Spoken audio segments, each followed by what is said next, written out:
Hi, everybody. We're back. Y'all knew it had to happen. We're back in the building. We are back. We always told you. I would like to meet the person who doubted we would be back, though, because, surely nobody actually thought we were not coming back. The internet, that would be so sad. The internet is such a weird place. And listen, we are like parents to a bunch of children, and many of these children have attachment issues and separation anxiety. 2 months off, and we're revamping the show and re-preparing our things and improving a lot of things that give us headaches in order to make a good show that we like every day and we put up with. But every day, at the end of the day, we're like, oh, if we just had a little time off, we could fix all this stuff. So we fixed some of it, the most of it, and are good to be back. Got some time to decompress from some of this bullshit. This whole last year, Biden versus Trump. Elections forever. But you know what, though, Brandon? I am so happy. You know why I'm happy? Why are you happy? Because we have finally escaped runoff election hell in Georgia and jumped straight into voter suppression hell. What's up, everybody? We're doing great down here. It's always about elections. We gotta make sure less people vote in the next cycle.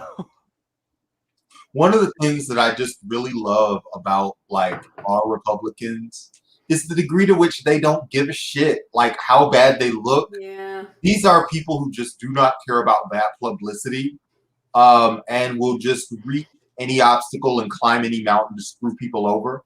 Yeah. Oh yeah. And it's why Loeffler and Purdue got tossed on their asses, last year. It's why Kemp's got his ass coming 2022. Yep. Nature is healing. I don't know if it's healing. It's removing one invasive element. Even nature has limits is a better way to put this whole thing. Even nature, I think the nature you're looking for here is entropy. All things in order inevitably decay. How are you enjoying? The entire rest of the country got to leave this stuff alone in November. We got a whole drama that stretched out to January around the 2 runoff elections. By the way, underestimated as a lifetime historical event. Nothing exactly like this will ever happen again, I don't think. But also, now we've got legislative session hell of our local Republican bumfucks trying to cheat everybody over. We get no breaks around here. Yeah, no. But I mean, you know how I always say, I told you so is a Pyrrhic victory? This is one of those I told you so moments, I think, because I have been saying for so long that, this struggle is playing out in the South first. And this really is, I think, kind of a moment of truth for a lot of organizing in the South. Let's come back and let's talk a little bit about, voter suppression. I also want to focus on what's truly important. The most important person here is you. Ren, our producer, bring that camera in on me. I love that I can really be a TV host. I can just be listen, the most important relationship here is you, the viewer. We're back at the show. And we just want to do more of what we're great at and kind of have, I think that just a lot of people who were really good electoral voices and did a lot of work last year have kind of fallen off the face of the map in the last 3 or 4 months because there's not a lot of useful stuff to do here. There's not a lot of real material victories that you can deliver for people promoting feuding left-wing podcast fights on Twitter. There's not a lot of real concrete work that you can do here. So, but I also think that this is a good time to celebrate your achievements, to celebrate our individual achievements, to celebrate each other, and to have a good time. Remember why we do all this kind of stuff. And I feel if we do that, we're generally doing good things. I want, before we all bring on the panel and we all kind of expand what we've got going on here, it's been a wild week. And Kennedy, I'd like to put you on the spot a little bit. Is there anything that stood out this week to you, just as a personal news item or a story that you were like, damn, we need to talk about this more? I think there's been a lot of interesting stuff in the news that's not getting talked about enough, which is, of course, part of why we make this show. And that's that little itch that was constantly in the back of my mind during the break, was like, there's things that aren't getting enough press and that we could help with maybe. But there's been a lot of interesting stuff in the news. I saw the North Vegas mayor switch from Democrat to Republican because of the DSA takeover of the state party in Nevada. I think that's a really fascinating story that's not getting enough attention right now, but that I think is probably going to maybe get more attention at some point as we see maybe more of a break in terms of, as progressive groups are able to take over like individual state parties and things like that, who actually sticks around and keeps calling themselves a Democrat. I think that story didn't get enough attention. That was really interesting. I also think a lot of interesting things have been going on right here in New Mexico. New Mexico legalized cannabis, which a lot of states have been doing lately, which is cool. And that did get some national press. What got a little less press was the fact that we expunged records for everyone ever convicted of personal use reasons. Now, obviously, a lot of people get left behind when I say personal use reasons, but the reality is that most states aren't expunging at all, and that a lot of activists here worked really hard for that expungement. And I just think that didn't get quite enough media attention, because I think a lot of states don't want to kind of show their ass and admit that, yeah, we legalized cannabis to make money for our state, but we didn't let anybody out of jail. We didn't clean anybody's records up. We didn't improve anybody's lives substantially. I think something else that didn't get enough attention here in New Mexico is that it hasn't been signed by the governor yet, which concerns me a little, but we passed a statute getting rid of qualified immunity and making it possible to sue the state. Now, here's something you might find interesting. Many of your states that you live in, whether you know it or not, cannot be sued. They can be sued in really specific kinds of ways. Sometimes, maybe you could sometimes sue a specific department or something like that, but you can't sue the state itself. For instance, Arkansas has a law that literally references feudal law and is the state is sovereign, you can't sue it. Did y'all know that? That's amazing. That's amazing. Completely unsurprising, given everything else I know about the history of American government. All this qualified immunity and all that type of stuff, people know that it's bad, and we know that this exists in a lot of our states, but we don't really know why. There's this really deep history of not being able to come after the actual state itself. Again, you can sue some of the state apparatuses, but you can't sue the state. And that's an important difference. And so that's part of how you end up in these situations where the police just get away with things and nothing seems to be able to hold them accountable and things of that nature. Kennedy, I just want to throw in something that's been on my mind, which is Sarah Palin. If you guys don't know this, Sarah Palin, and Rin, if you can bring it in, got coronavirus. Yes! And Sarah Palin is changing her tune, and everybody's got to wear a mask. Everybody's got to wash their hands. Sarah Palin having a little trouble breathing, and suddenly it's a real problem for the world. And this is something that you see all the time with right-wing people. Dick Cheney, the entire Republican Party, anti-gay. Dick Cheney's out here causing massacres overseas. But, I've got a kid that's going through it, and suddenly I care. Same thing, Rob Portman, Ohio, senator, totally against anything related to gay people. His kid's gay, now it's a new tune. Tony Lauren, that whole thing about Obama and Obamacare, but there's one line in Obamacare where if you're 25 and you're not doing anything, you can use your parents' insurance. And she was this is really important. Same with her and being, I'm pro-choice. Yeah, of course. In all of those, situations, these are all people who have platforms, who have power, and they continually use their power to screw over other people and find ways to make other people's life 50% harder so they can make 1% more money. Until luck and random chance hit these people. We're lucky that it shouldn't sound like luck, but if there hadn't been, this year-long wait for a vaccine where everybody, regardless of their socioeconomic condition, was equally impacted, then these guys would have just, taken care of themselves and then told everybody who couldn't afford medical treatment to go screw themselves. And we know that because that is literally what they've done for the last 20 or 30 years as we've tried to change like our healthcare system and stuff like that in America. It's just a totally embarrassing nightmare disaster. Rachel, got anything you want to add here? Well, you know what gets me the most about all of this, right? It's like if you're a leftist and you even say so in public, somebody might murder you, right? You have to, in order to do any of this organizing, be willing to possibly just be assassinated by the state. Then these people who are actively sending hundreds of thousands of people to their deaths by actively spreading misinformation, by acting like, things are constructions of enemy agents, right? Like everything is China, it's the Chinese virus, that whole thing. And like just doing everything they can to stop their base from engaging with this seriously. And then the second it hits them, they're like, oh no, I don't want to get sick. And it's like, you're killing us. It's really ridiculous. It's got to stop.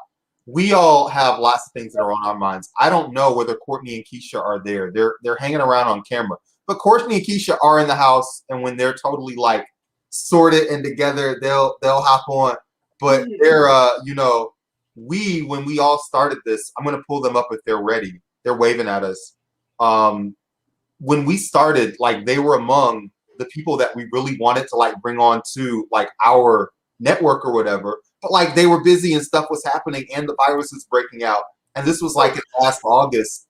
But they are still in media and they're doing a really fun podcast called This Is Bullshit. Courtney and Keisha, how are y'all doing? Hey, how's it going? What up? What up? Hey. What up? Hey, everybody. Bang, bang, bang. No, I'm just We're doing fine. Woo! We were out in nature today. Oh, that's awesome. That's the best. We planted some seeds. Were you seed bombing?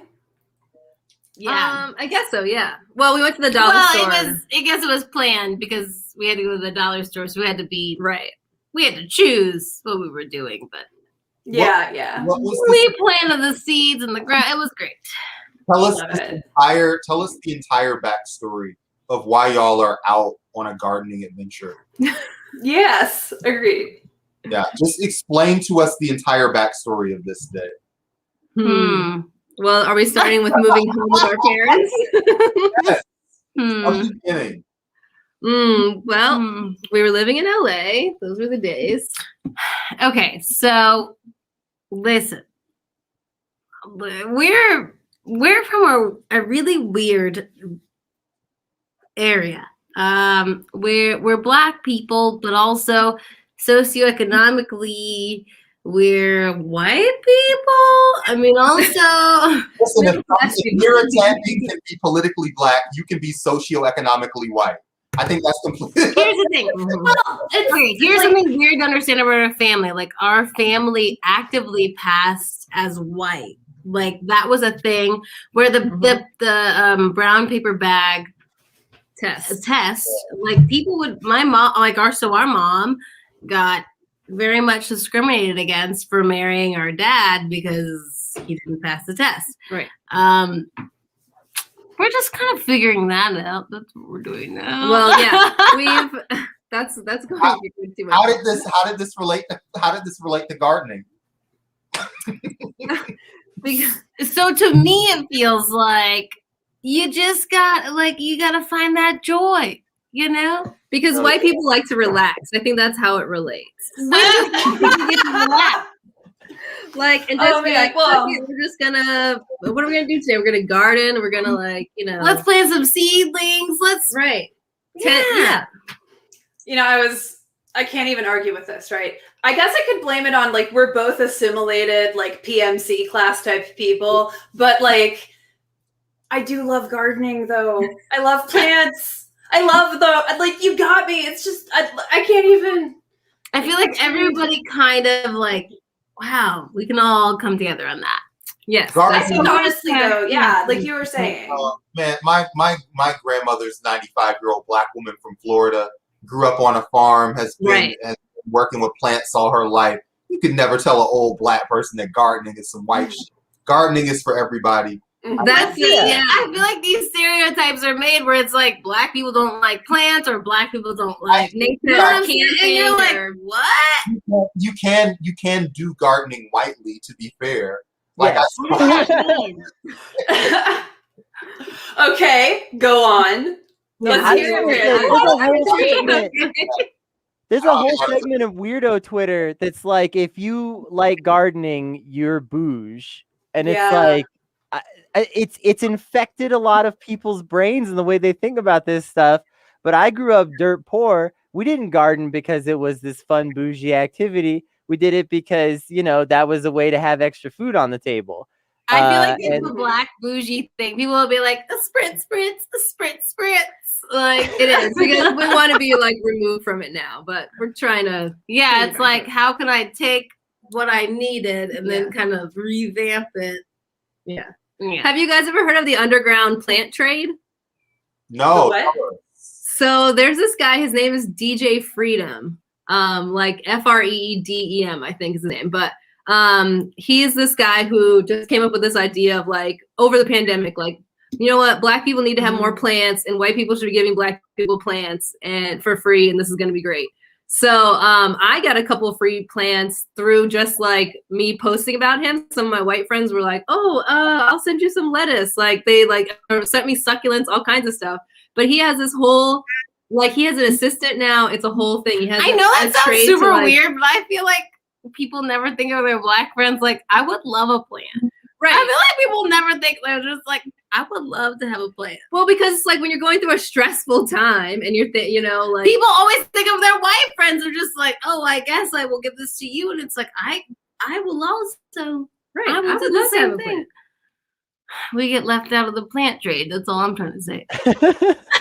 Well, there's a lot of weird cultural bias about hobbies that just plays into things like this, right? Like, what kinds of hobbies are you allowed to have? And I think, thankfully, a lot of that has gotten better in our lifetimes. But God, when I was young, I mean, it was a lot more than race even. It was just like every hobby was like strictly segregated to certain categories. You like anything, you didn't check all the right boxes, you can't be a part of this hobby, you know? I think that's sort of the social element of class, right? Like it's not just about how much money you have or capital you own. It's about who you know. It's about what books you've read or movies you've watched or whether or not you grew up watching wrestling. In fact, that's a big one. And it's it's just a sort of cultural thing. I know, like, are we talking like as a pro class emphasis that you watched Bill Watts in Memphis in the 1980s? Or are we talking about as a demarker that you were being a hillbilly by watching that? Neither, right? It's more about just like whether your community was into that at sort of formative moments in your life. Right? I know lots of rich white people in Atlanta that were really into WCW and had a lot of money. That's the only reason why I bring it up in this specific city. Right. And also, just as a side note, this plant was a gift. It wasn't from one of my white comrades, but there are people who are out there thinking of our mental health. We need oxygen too. All right. Fresh oxygen. But anyway, Rachel, go ahead. Oh gosh. Well, I mean, it's just sort of your local like PMC, right? Like we still had sort of regional cultural preferences in, you know, the 90s and aughties when we were growing up, which is painful to say because I am realizing again that I am old. But like we're young. We judge each other sort of by conformity to those preferences, right? It's like an immediate signal as to like who you are in terms of your background. And that's why a lot of times you see people like really flounder if they try to like engage outside of their own class because they either sound like an asshole or somebody thinks somebody sounds like they don't know what they're talking about. And it's just sort of like at those edges where those seams aren't quite meeting up. Those are the kinds of differences I'm talking about. it's more subtle than, like. I hear what you're. I love shibboleth talk, but hold on a second. I want to read 2 comments from our producer, Amy, who's not in the producer's chair at the moment, but is just a good commenter. Every anarchist I know can garden. Yeah. He also says that these 2 things, the math don't seem to match with these 2. My mom told me to plant flowers, quote, because cops think that people that do drugs don't plant flowers. Here's the thing. The people that are doing drugs, they love to plant flowers. They have you have you ever I'm pretty sure I'm being faked out. Like, I'm pretty sure, like, You think- if we get got, you guys gonna have her back. We've seen a couple cop cars like slowly going by our house, but it's probably nothing. It's Probably nothing but weed is police. decriminalized in Virginia. It's fine. Oh my, yeah. Listen, do y'all care about anarchist versus Marxist Leninist Twitter? Wow, that's so specific. It's so specific. Yeah. Too specific. Okay, so here's the thing. I feel like Keisha is a very new Twitter user, right? Mm-hmm. So, and then I have had a Twitter for a long time because I had a boss who said you have to have a Twitter and then I just happened to suppose to get to obviously my political views. Yeah. And how do you explain to people in an easy way where they should go with like the distinction? Right. I don't understand how I'm supposed to find people that I agree with if it's so specific like this. I feel like sometimes people feel like, why even engage, because I don't understand the terminology. I don't feel comfortable commenting. Yeah. Not only does everybody not understand, I agree. I just want to say I agree so much, and I get so annoyed with this. Like, what's your tendency? What's this? What's that kind of talk? Like, the left has no power. We're doing our best to build a little bit of power, one step at a time. The only way we can keep doing that is together. And like, people spend more time on Twitter fighting with people that they agree with 90% than they do like fighting with people that they disagree with 90%, who are the people they should actually be fighting with. Right. Like, well, because if you're even seen talking to them like you're a traitor somehow to the movement, God forbid you educate, right? I did want to say I have a really useful mnemonic for how to remember all of the factions. All right, this is it. There's Marxist Leninists, and then there's literally everybody else who can just be normal. Oh, and that's the entire movement. I was so intrigued. I was like, incoming to the thing. Mishka, how you doing? Hi, how are you guys? From Radio Free Labor. We only we're like, our new model is to be like a luxury brand, and we only have the finest tape. We only have the greatest thing possible. We knew we had to have you in on. We just want to have cool, fun people that we always like reading on Twitter, and you were one of those people. So it's good to have you. I'm flattered. Thank you. I'm happy to be here. What have you been doing the last few months, and what are you up to? What's new? Well, I got a puppy, and when she wakes up in about 20 minutes, I can actually show her. So that's been taking up the majority of my time, just watching a dog to make sure that they don't die or poop at all times. Do you have any thoughts on either of these two topics, gardening or tendencies? I have takes on tendencies. Just before you came on, we were discussing how sometimes the like very specific brand of leftists fighting each other stuff on Twitter can be a little hair pulling outy. How do you feel about it? I'm not a fighter on Twitter. I will not fight you if you try to talk to me. I will not. I won't do it, especially with tendency fights, because tendency exists almost entirely online. When you're actually organizing in like the real world with like organizations, no one brings that up. No one talks about it. It's irrelevant. It's only relevant for people to get dunk points online, in my opinion. You can believe in certain things. I guess you could say a Marxist Leninist, but you could be fucking normal and just be like, hey, this is what I believe. This is what I do. And that's it. Babs and I are both, and also Aaron, are all to different degrees MLs who at least attempt to be normal. Hello. Yeah. Yeah, yeah. Being normal. Is there a way we can like group? How can we just kind of like make a grouping that's solidified without having these? You know what I'm saying? Like, doesn't it seem like everybody's kind of going to the same goal, but everybody's really getting veered off a lot of different? You know, it's like, shouldn't it be leftist, but it's not? I think Like, that's why can't we have a unified party? I have a unified theory of leftists being assholes to each other, actually. It's existed since the dawn of time. Yes, this is one of the things that I was, I guess, chewing on during our hiatus. The thing is, people mostly become leftists because capitalism is not working for them, right? Which means leftists are often, in some way or another, like materially insecure. Thanks, hi, welcome back. And so this material insecurity plays out in the way that they interact with like the movement itself, right? And it's sort of, I mean, across the board for capitalism, right? The normal capitalist experience is horrific insecurity and brutality and oppression.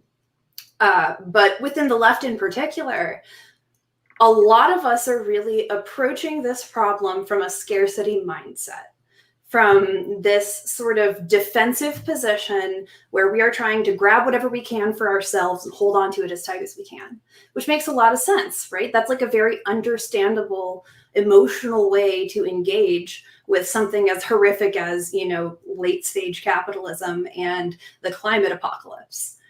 However, it creates, you know, groupings around the people that you want to share your limited resources with. So we all are at all times really on the left wrestling, not just in terms of our messaging, in terms of the, you know, sort of political milieu we organize in, but even internally with ourselves to relearn the way we approach resources, right? And that is a difficult thing to develop, right? And it is very, very easy to become suspicious of other people, especially because there's a history of infiltration, you know? But honestly, my personal opinion is the only thing we can ever do is just sort of accept the risk and trust people anyway. I think the issue, though, that sort of cuts against that narrative slightly, I think you make a strong case in a lot of ways, but I think one of the issues that cuts against that narrative that makes a compelling case that sometimes just kind of throws a wrench into the idea of trust is the fact that, like, I was talking with an organizer on a different show on Monday who was talking about, you know, trying to compromise with people so that people get enough of what they want and maybe leave a few things behind. And I had to point out that the things that get left behind a lot of times tend to be certain groups that get left behind over and over and over again. And that's am I wrong to think like the issue mainly is the compromising? I feel like there's too much compromising coming from our side progressively, but like when people kind of ask like what could progressives be doing or whatever, it's like, well, couldn't you be putting up the fight? Because should we be in a position where we are compromising? Like, I feel like no, we kind of do have a little bit of a foothold. We shouldn't, and we should be making a noise and like being, you know, irritating. My grandmother was like a national union leader, and she was on the national board for the Census Workers Bureau. And one of the things that I think you see in union culture is that there is both a sense of like willingness to fight the establishment depending on the union, but every union is this individual union that has its individual politics. And the individual politics of that union are often based on just the pure leverage that they have. Like, how many people do they have? What kind of like media? Okay, can I just ask everybody this just for a second? Just for a second. Can I ask? Is everybody just like I don't know. I just feel like people are like pissed off. No, or not. I think you know, I grew up in a world where like I was pissed off and needed shit and just couldn't get it. And like your anger as a human being has fucking limits, and either you have power or don't. And so we can sit here and be mad as hell all the day, like mad as hell on TV and not going to take it anymore. But like you being mad will not stop a fist from your face. Like your anger will not make you strong. Like you need, like strength comes from being strong. And I think that if you have a political demand, that political demand needs to come from strength, which is human beings willing to do what you say, or money, or like individual leverage on that politician based on your knowledge of that politician. You know, we've all been in situations where we have to do that. So I always think, my philosophy is I try to take emotions out of it, and like, what do we need to make the person that's in charge do what they're told? And some places it's, you know, chase them around, and other places it's, hey, I know this many people will come out here to knock you out of office. Like, do you want your job or not? And people have to decide how they want to act. And all the time, I see politicians on the right wing and the center right react to these imaginary specters that have existed like 20 years ago, like the NRA, that like can't do shit to them anymore, and they just obey the symbol. So I guess materially, I just want to make sure that getting good results for normal people is as entrenched in our government, whatever government it is, as the current bullshit we have now is entrenched in our lives and exists at every angle, which isn't a full answer to how hard should our party line be. But once we have a sense of if that's our goal, we should be able to draw our line around that, I think. Okay. Yeah, I just want to say, I'm glad you brought up running people around, because something that Amy and I talk about a lot is that one of the things that liberalism has absolutely ruined in politics, the South for many decades was held back by nothing but public shaming, and we need to bring that back. Damn. We got to bring back public shaming. Cancel culture hasn't gone far enough yet. And Bring back bullying. Let's go. Wow. What the hell, Kennedy? What the fuck? I thought we were friends. After all of these years, after building this beautiful show together, and you baby. You guys are gonna take down the South. I swear, I believe it 100%. The socialist revolution is going to rise from the South because we have a collectivist culture. Because it is intuitive and obvious to us that we should take care of each other. Even our conservatives believe this. And that is important. That makes people very ripe for the taking and very easy to sell on anything that's actually materially helping other people. Because everybody down here wants to be part of that. Courtney and Keisha, y'all are from the state that single-handedly held America back from apocalypse for the last 25 years. So would y'all like to talk about the revolutionary ethos in the West, or whatever is going on out there? Wait, you mean, are you talking about Virginia or? Well, how do you feel like, you know, my work in Virginia was for Jim Webb, because again, my grandmother was from the DC area, and so a lot of our activism was in Virginia politics. How do y'all relate that to like what you guys do, like locally? Or basically, what are your local struggles? Do you think what are the national implications of your local struggles? As Rachel is talking about how Georgia. I don't know if we know the local implications yet. We just relocated because I lived in Los Angeles for 8 years or something like that. So I just moved back. And even just like for the few months we've been back, just seeing like the difficulties or the differences. We've worked with like a lot of Black churches. So we've done like a lot of food drives and stuff like that. And the infrastructure obviously is crumbling. So when you're not religious, what do you do? Right. I mean, it's definitely, I think the East Coast did this area, like we're an hour-ish south of DC. So the like DC, Maryland area seems completely unchanged by the coronavirus. I think that is super weird. I mean, people aren't really, it's like they're taking precautions, but also they were never really impacted. Like a lot of people did not lose their jobs. I mean, it's like people think it's odd that that we're so, here, but it's right. like, why would we have moved from the West Coast Right. if it wasn't bad dire yeah, to like, move? So you constantly trying to convince people that it was a really bad situation that happened. It doesn't. And it is still bad there. They're just kind of Right. And it's, I think there's a huge wealth disparity in LA and New York, but I think people underestimate how much it is in DC, because I think here people are,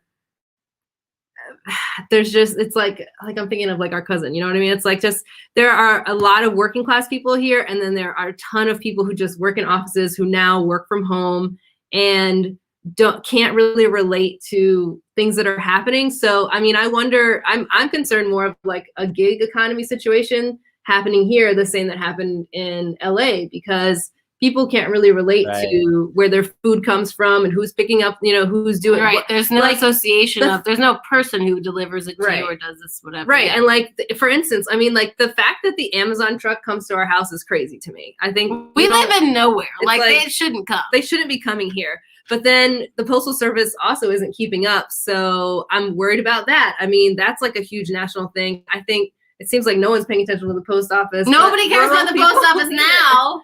But we're gonna need it. I don't know. So the post office, which is one of the only services that's actually written into the Constitution, like we live in a foundation area.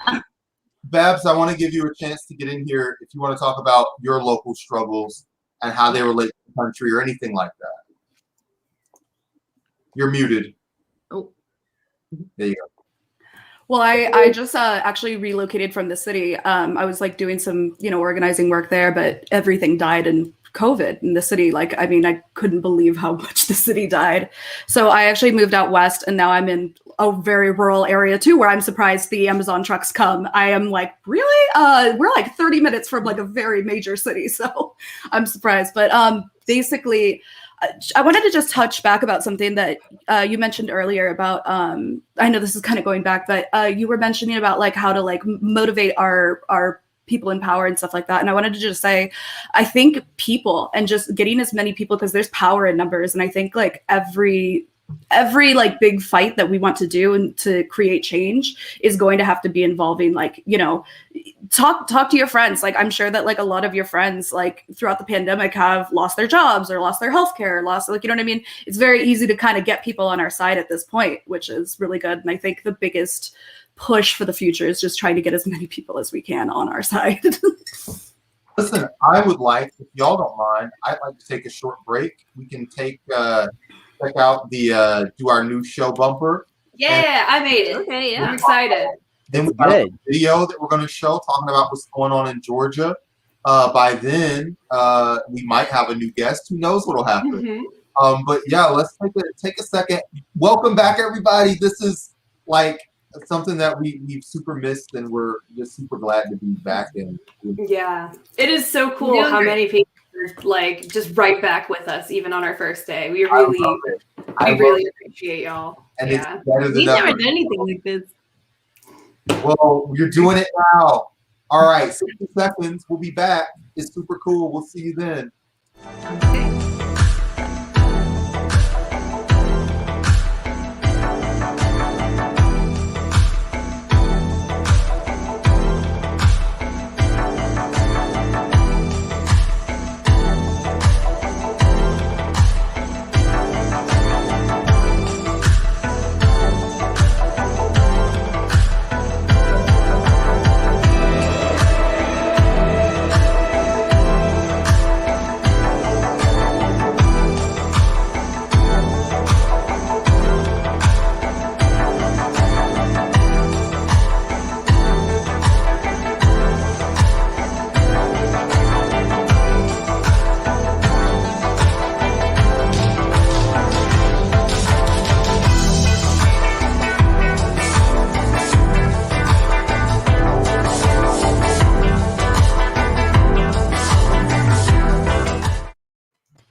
It's so good. Rachel, you're a genius. It's actually really incredible. Hang on, I want to see Rachel's. I was gonna say I want to see Rachel's beautiful face just basking for a moment. Enjoy the success. You know what? No, for real. Like, I am glad to be putting some stuff out that is spring colors and exciting and like actually looks optimistic. Everything is trying so hard to be so dour right now. I don't want anything to do with that. So I am putting the energy I want out into the world. The vibe is a very good vibe. I super support it, and it just looks really nice. Listen, we can. I mean, this show from the very beginning, from way back, almost 2 years ago now, when we first came together over Discord, a few knuckleheads with like $100, a couple of microphones, and no plan. An important goal to us was to put some positive energy into this political media sphere, where we just saw so much just people just being vitriolic, yelling at each other. We were talking about tendency fights earlier and how that's almost exclusively on an online thing. And some of that is driven by just sort of weirdo political media that's just all about being angry all the time. Some of the anger is right, even. But it's not fun to be around 24/7. Yeah, and like if you're really like trying to do this long term, like it's just not gonna click. Like most of the people who we see who are like, I know that there are people on Twitter who get super mad whenever they're like, "You guys are always telling us to do stuff." And it's like, maybe, but like, yeah, just a lot of people who went through that just have a totally different experience. But, well, I think it's about acceptance, right? Like, I'm angry all of the time, and I know this is like very like, oh, I'm the Hulk and I'm angry all the time, but like truly, like I'm basically always angry. It is just always there, and you know, I have just accepted it. I've accepted that things suck, that there are bad people, you know, that they're going to continue behaving in these ways, and that none of that changes what I have to do with the work that's in front of me right now.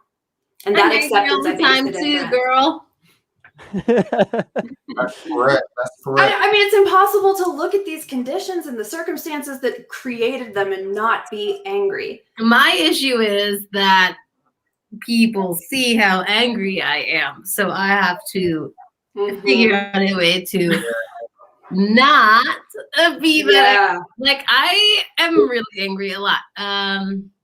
Like, yeah, that's why we've been planting seeds. Yeah, exactly. All day. Yeah, I have to do like shit like that, but that's the other thing. Like, I sorry to go veer, maybe, but no. I was just thinking, like, one of the things that we kind of, or I try to get my sister to focus on is Black, like, relaxation, or just, and you know, as a worker, like I feel like, you know, I was a waitress for a long time, and just the fact that like when the pandemic hit, I was like, this is gonna be the only retirement I ever get, because I was getting unemployment, and just to get the ability to kind of like find time to like do something on your own that you like and take time to do whatever, like I feel like that helps me be not as angry as I would like to be, because the work definitely helps for me. Like when I am not actively organizing projects to like try and solve some of the problems I see around me every day, I get so pent up and frustrated that I'm just this like time bomb, and I'm just like waiting for somebody to tear apart. So I kind of get why people do it or something. Yeah, but like when you start putting that anger directly into liberatory acts, you know, it makes a huge difference for your mental health. And in spite of what certain people online might tell you because they don't go outside, gardening can be a liberatory act, right? A community garden, even a tiny one. Even a tiny garden can produce 100 pounds of food every month. And those are tiny ones, right? Hilarious. We were walking, like, we walk with our parents like a couple mornings a week or whatever, like our little exercises with them. And we were walking past this one house, and I was thinking to myself, like, oh, this is kind of like nobody's yard. This should be a garden. Like on the second street. Why not? Be a garden just like for our street. Hey, Well, listen, we're organizing some in Atlanta right now, and I'm happy to loop y'all in if you want to hear about it. We should talk to y'all about that when y'all come back, which you will like instantaneously. We'll make that something to talk about because it is like a super dope project that me and Rachel are both working on. Very cool. Before we go any further, before I bring Andres on, I want to introduce our next topic, which is just me and Rachel are here in Georgia, and we happen to be at the epicenter of like some new bullshit civil rights legislation. So we're looking at like some of the corporate response to this, and just a lot of our internal discussions have been like around around boycotting and blockaging, and is this a good tactic to pursue and stuff like that. So we found a good little video. It's like 2 minutes, and we figured watch video, have fun. We'll be right back. Well, the battle over Georgia's restrictive voting law is intensifying. Corporations and Major League Baseball have taken sides, and now so have 2 former presidents. CBS's Christina Ruffini has the latest.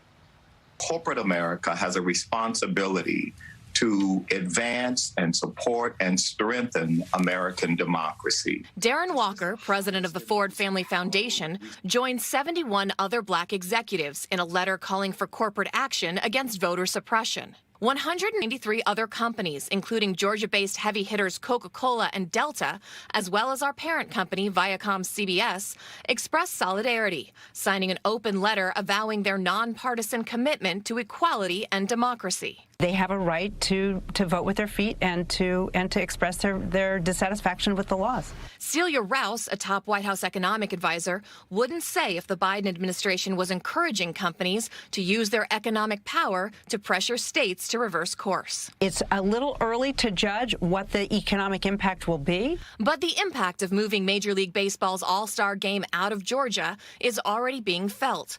Cobb County, just outside Atlanta, says it stands to lose $100 million in tourism. It means cancel culture and partisan activists are coming for your business. They're coming for your game or event in your hometown. Georgia Governor Brian Kemp said Saturday MLB and other companies caved to what he called liberal pressure. They ignored the facts of our new election integrity law, and they ignored the consequences of their decision on our local community. Over the weekend, former President Obama praised the companies for taking action, while former President Trump encouraged a boycott. And late today, the White House tells CBS News President Biden supports moving the All-Star Game out of Atlanta. He's away this weekend celebrating Easter with family at Camp David. Jerika? Christina Ruffini for us at the White House. Thank you. So I just want to talk a little bit about Delta and Coca-Cola and all of these big companies in Georgia speaking out against this voter suppression bill, because here's what they did with their money. Actually, real shit. Here's how much they paid for this bill to be written. I was about to say that sounds like a lot of boom. So you know, I don't really care what your words say. I care what your money says. And since we're in the realm of things that aren't actually real, like money and like corporations' opinions, I wanted to introduce real quick Andres Bonal, who is an organizer and activist who has worked on campaigns for AOC. He's currently working on Diane Morales' campaign up in New York. I had the pleasure of getting to know him recently. He came on an episode of Gay Space Communism to talk about the future of money and what it might look like in our gay space communist future that we so crave. And he's just so great, so funny, so awesome. Andres. Hey there, bud. Nice to see you again. Good to see you all. I'm so happy to be here. Yeah, thanks for joining us. How's it been? You're here on our comeback show. We don't want to call it episode 1 or anything because we feel like we've earned all of our episodes, but it's a new vibe. How's it been for you the last week or two? What have you been taking on? Is there anything new going on in your life?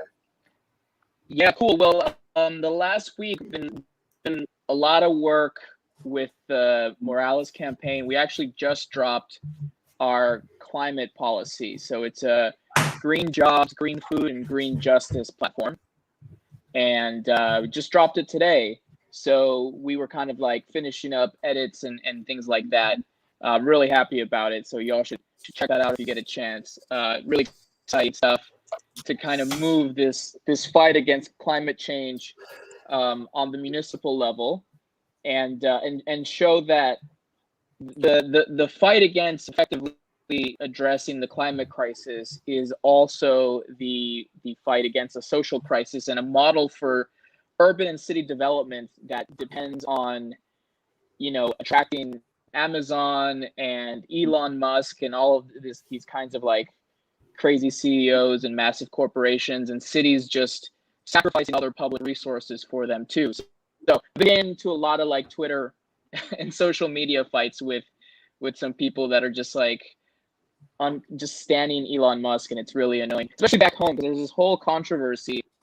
I grew up in Texas on the border, so SpaceX has their whole thing down there in a little city called Brownsville, and a lot of local politicians and kind of more privileged people are gushing over SpaceX and Elon Musk being there, and so it's a bit of an uphill battle sometimes in pockets that can be a little bit conservative to talk about how this model hasn't worked anywhere.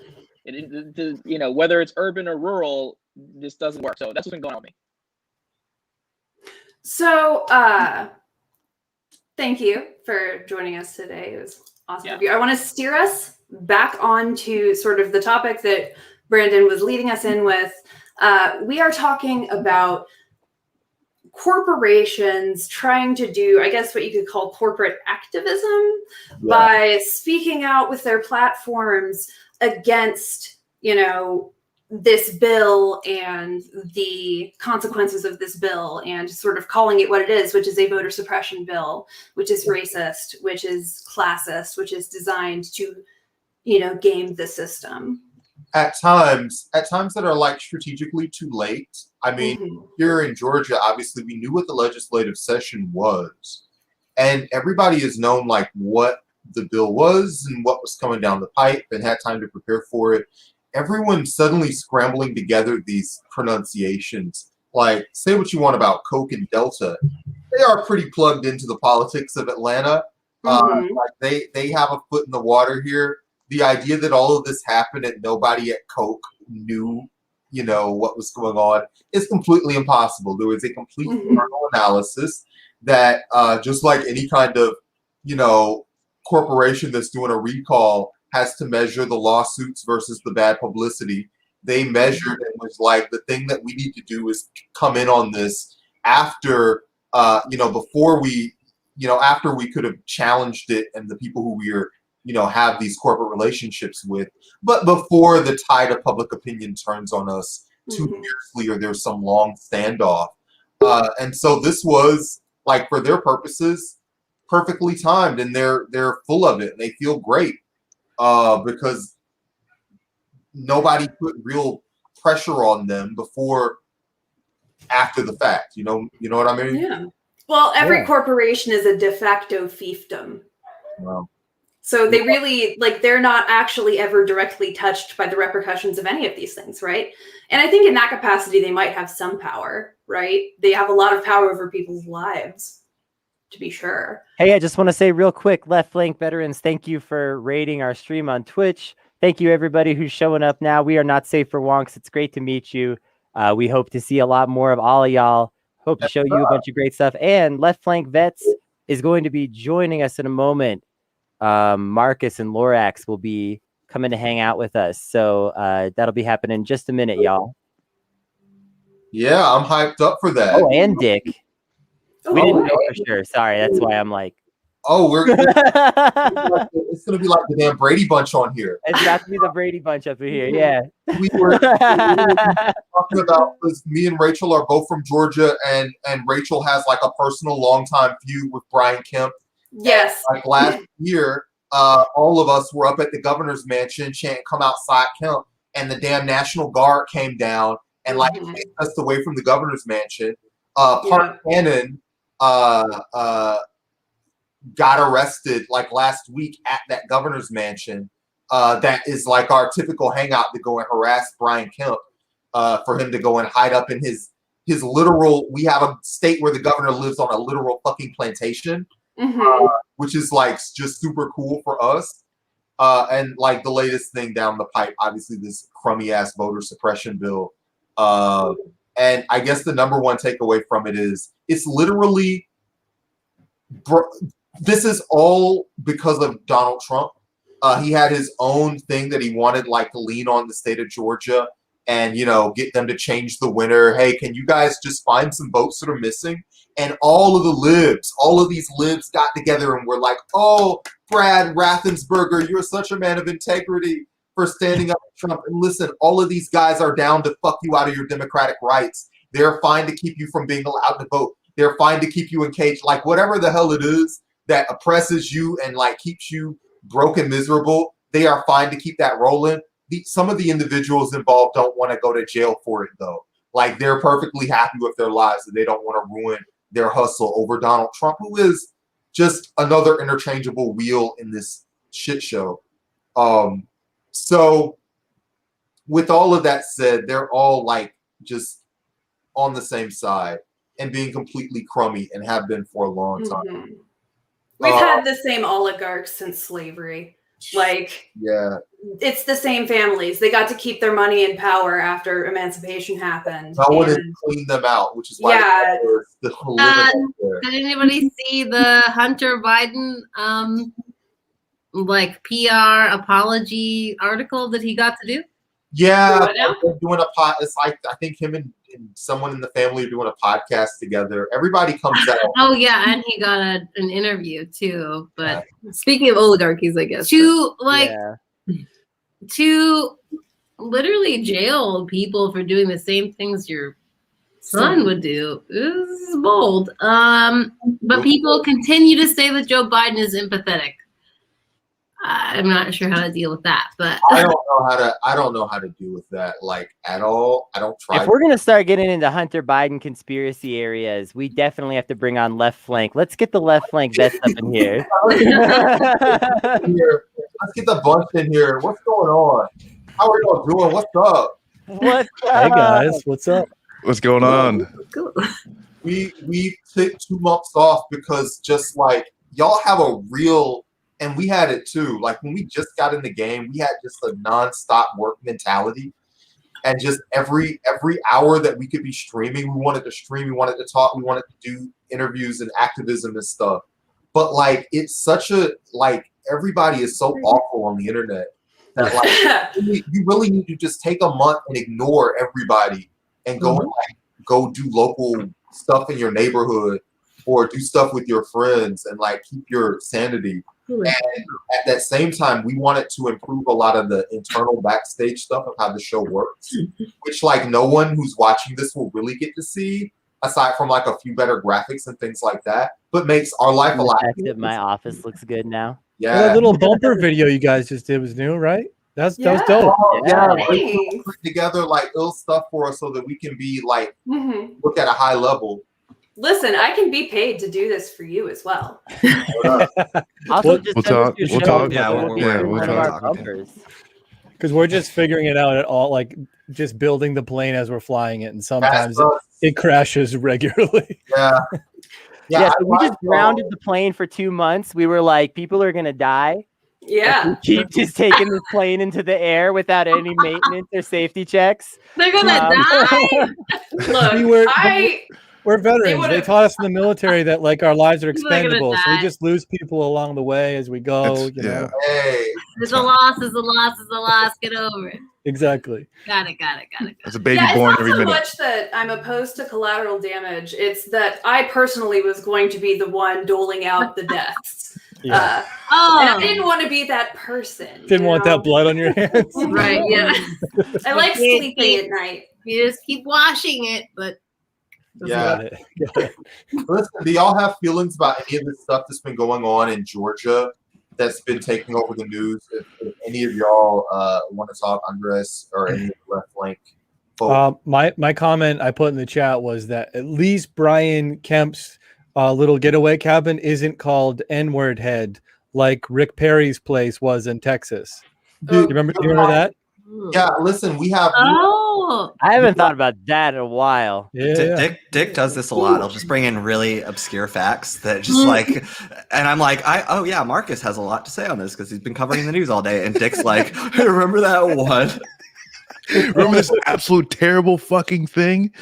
Yeah. I feel like they're both important though, right? Like we need the mechanical understanding of how these systems work, and also those quick little horrific tidbits are really useful mnemonics to articulate how unbelievably and fundamentally evil these people actually are. I just want to add that we do have a place in Georgia called Nickajack Creek. Yeah. Well, do you ever think about like there's so many places, like there's like Lynchburg and right. Yeah. Mm-hmm. Yeah. Like that's just a place. Right. Where is that sundown town called Anna?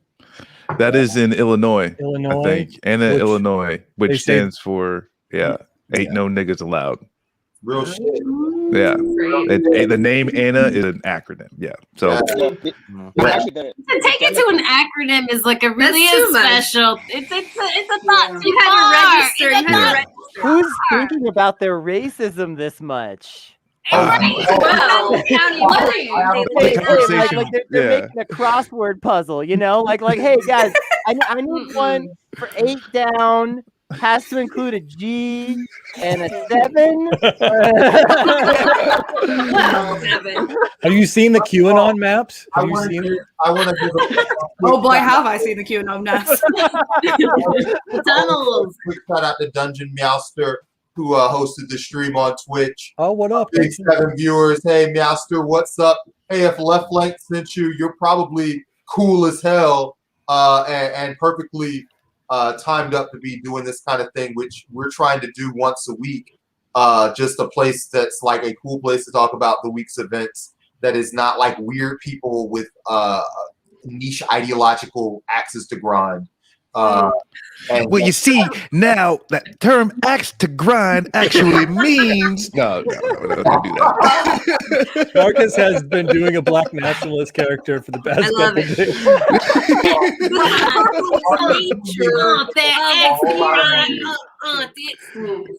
days. No, well, I guess going back to Georgia, there's something aside just from like how ridiculous it is for them, like the Republicans, to be doing this shit. I am kind of disheartened with like the lack of physical response. There's a lot of people talking about it, but it's all of the hope has been like launched onto just corporations and baseball, all this shit, which is just like that's like the saddest thing, especially as like a fucking socialist. Like people are like, we need corporations to save us, and it's like, no. I would not write off the organizers down here like that, honestly. Well, actually, it was like I'm not. And I'm sorry to interrupt. Like nothing with people on the ground, because like things that go on in Georgia are more impressive than things that are happening around the country. I'm actually talking about the people around the country, like overall feel of the national. Because like that seems like it's happening in Texas now too. They just introduced a bill. Like this is not a one-off thing, and also too, with the amount of work that Georgia did, everybody's happy with Georgia. Everybody loves Georgia. And then guess what? Georgia starts getting shit on, and then where's everybody else? Yeah. And I mean, well, it stems from the same. To this. Go ahead. No, you go. Okay.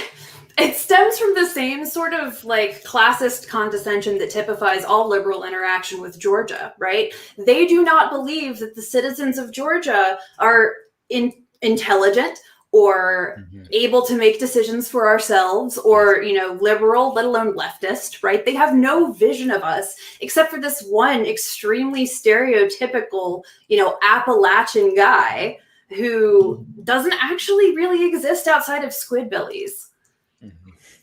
Yeah. I think what's interesting about Georgia is like obviously like corporations aren't going to save anybody. It's not going to save shit, but it would be interesting to think about the strategic opportunity in the breakdown of the Reagan coalition, which is something that's happening right now. I mean, Ronald Reagan's kind of neoliberal, new conservative revolution was able to bring together a very specific coalition to win ideological, cultural, and electoral majority in the country, which completely took control of everything like 50 years, as we all know, and that's fallen apart now.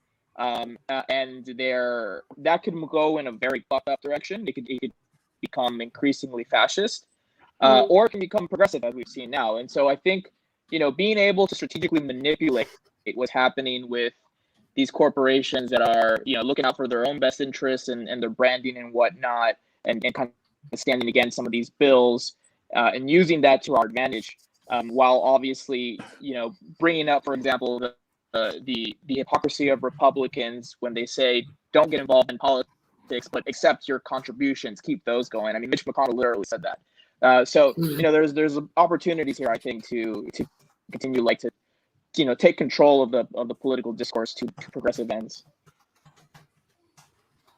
Listen, Courtney or Dick or Lorax, do any of y'all want to get in there and give your takes on any other Georgia related stuff? I mean, I'd say, Andres, that like the best way to do that, would be if like you had a union that would be like, okay, we're not going to work anymore. The Coke factory is going to be shut down.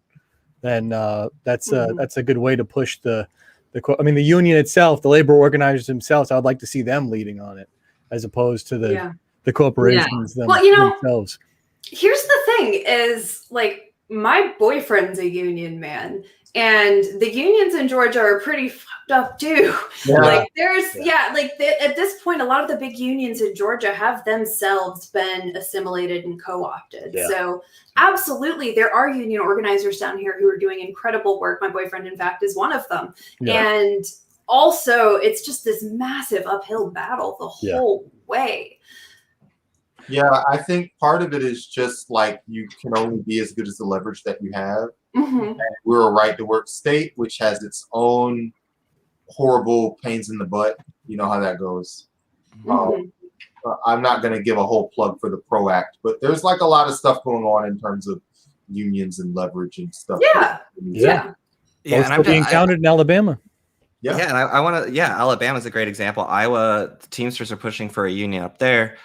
For another Amazon factory, but also it's important for the left, essentially, like mainly the online left, but a lot of our comrades locally, to remember that the South, I mean, I'm in California, so it's very easy for us to be like, oh yeah, Georgia, they vote. I'm like, we're a neoliberal hellscape. We're exactly what Democrats want, and it's fucking awful because it's so regressive. They're still afraid to tax Amazon down here and Disney and Facebook and Google, everything in California. Right. And so when we were looking at this as just from that like socialist perspective, it's like the South and the Midwest had some of the greatest American socialists, and like to look at their dialects as far as like where they came from, and then how the Democrats decided to just fucking smash it with the Dixie Dems and decided to not harness that energy, but go the opposite way. Right. And that's what's happening. And that's what's happened over the past 100 years in the South. And it's really wild to look at. And it's like, how do we organize that from like a cadre's perspective of like a socialist or leftist perspective?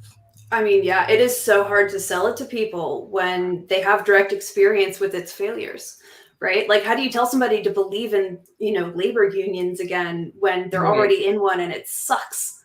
But I feel like one of the defining things is, don't you find it difficult for people to define what class they're in? Like when Biden was running, this guy, he said he was like definitely in the middle class, but he was not making $15 an hour. He worked in the healthcare industry, and he was just like, but I feel like I should. It was so crazy. Like, I feel like people don't even understand like what like in a way, like that kind of what could be, what should be, where we are going. Like, I think, it seems like everyone wants to feel like they're still middle class because there's we're getting all cheated, right? But actually, no one's middle class. I mean, in the new Biden tax cuts, he's not even touching you until you make $400,000. So there's quite a lot of people that aren't even being. I think that we need to try to figure out a way to get everyone on the same page. I mean, everyone realizing, but also to say that you are right.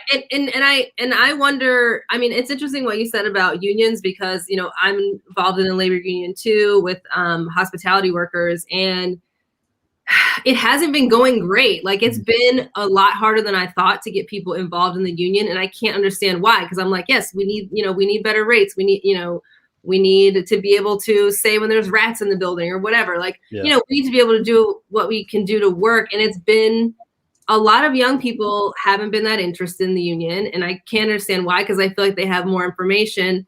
And then a lot of older people have just been afraid, basically.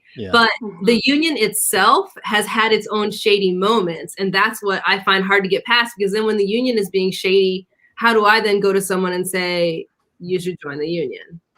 I mean, I think, that's really interesting. For me, one of my kind of critiques of sometimes the way we organize on the left is it seems as though we're still stuck in thinking about our economy like it's a 19th century economy, and we imagine like workers and the working class unconsciously as just like this white hard pet male worker. And I mean, to be honest, the majority of the working class, it's people in healthcare. A lot of people I mean, it's very heterogeneous. We have a very heterogeneous working class that have a variety of different needs right now. And so, my feeling when people say that people are not connecting to unions and things like that, is because we're not articulating a vision that is heterogeneous, that can speak to like the moment that we're in right now. I mean, in rural America, the Democrats don't offer really anything. Trump offers a racist, nationalist, xenophobic vision, and that is speaking to some people. But I'm so in on the Green New Deal because it's actually attempting to talk about what a rural vision for America would be, right? Investing through a job guarantee, through new infrastructure, through a care economy. Like, there are so many places around the country that are just like being eviscerated by addiction, by mental health problems, by lack of access to care. And that's what a Green New Deal can offer, right? But like, going back to what I brought up about my hometown in Texas, I mean, so it's interesting how it all connects, right? Like, somebody brought up the N-word ranch that Rick Perry had. The Democrat in South Texas, Henry Cuellar, was the only Democrat to vote against banning the use of that word for that ranch in South Texas. And now everybody over there is like, please, Elon Musk, bless us with your capitalist insights or whatnot. It's bullshit. It's bullshit. It's like, but like down there, people don't have it. People feel like they don't have any other choices. It's like, join the border patrol, join the police, bring down private prisons, or go work for fossil fuels. And so like, I think like that's what we need to be able to like connect these dots, and how like organizing in workplaces should connect to like what we want to invest in the qualitatively different kind of economy that we need. Yeah, well, and I think a lot of that means like giving up on like fictions and things to some extent. And like somebody in chats mentioned like the working class is kind of a lie. It is like, it's this thing that was created to sort of convince people that what they had was good enough. In a lot of ways. And it's not this real distinction that's actually meaningful. If you try to really get people to like bring it in, what is the middle class? What is the working class? How do we define these two things? How do we separate them? The separation is like, which has nicer Instagram posts? Like, right, like, which looks more curated. But you're still working then too. It's like everybody's, I feel like it's just this thing in our minds of what's working class and what isn't. And I mean, just like, I used to be a waitress, and the fact that like my roommates would look down on me so hard because I was a waitress, but I was like, oh, you had time to be on Facebook at work, like that. Like, there, but also we're all making not enough money. Right. No matter what you're just doing. Like, how none of us are getting ownership. Because there seems to be there wants to be this distinction, like, oh, well, I work in an office and you don't, so obviously I'm better. And it's like, no. I send bullshit emails for a living, so it must be better than you actually. It's harder. It's more feeding people. It's insane. I've How do we had get bullshit everybody email to jobs. be like on the same we're all page? poor. Let's all fight together. We're all poor. I don't understand why we're just like missing it. Yeah. Well, again, none of us. And maybe none this of us is a have little. ownership. Yeah, maybe this is a little tinfoil hat. Stop me if I go too far. But I actually think there has been a very successful and deliberate propaganda campaign around this designed to sort of muddy the waters around things like class and wealth and income, right? Because it's about reducing it to your income bracket and then being very particular about what you define as income, right? And the entire thing is designed quite literally to conflate income and class, because if you conflate income and class and wealth and sort of all of those things together, you know, into one ball of person moneyness, right? That doesn't have any material representation, right? You're not to deal with your situation. Well, yeah, it's that, but it's also oh gosh, no, I just lost my train of thought.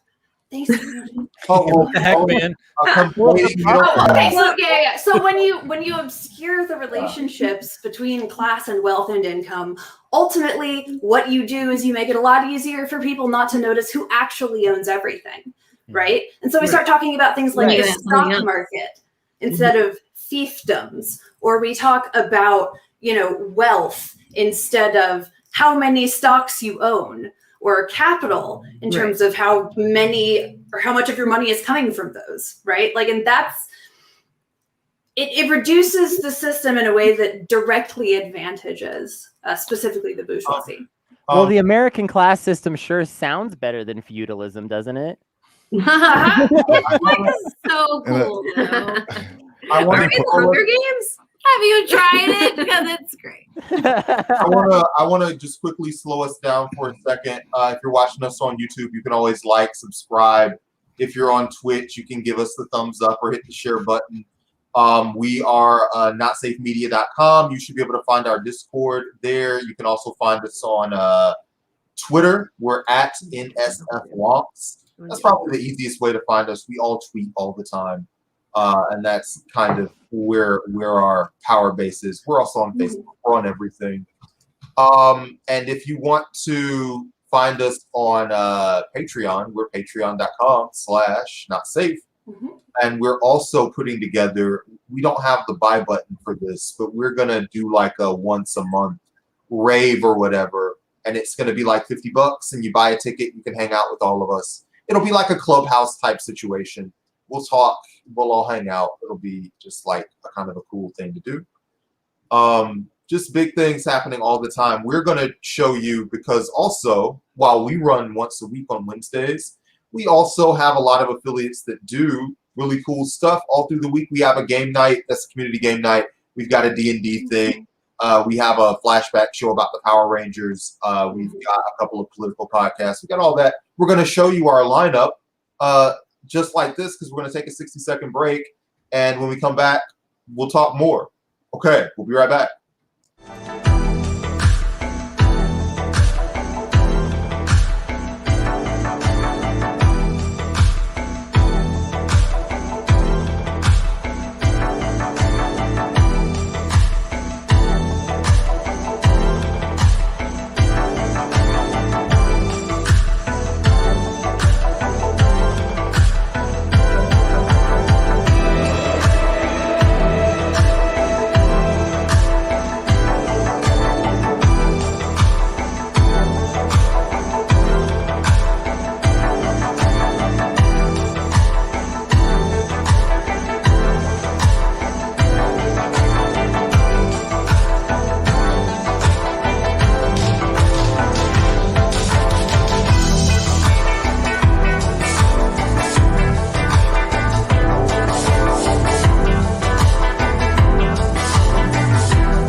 Listen, Dungeon Meowster, we play non-D&D TTRPGs because of concerns over racism in D&D. Yeah, we don't actually play D&D, by I the way. don't know what the exact system is. Kennedy, what's the system that's We're playing Scum and Villainy right now, which is a Blades in the Dark based thing. It doesn't have the direct racism problem that D&D has, among other problems. So many problems. Why is this the first time I'm hearing about a direct racism problem in a game that I hear about all the time?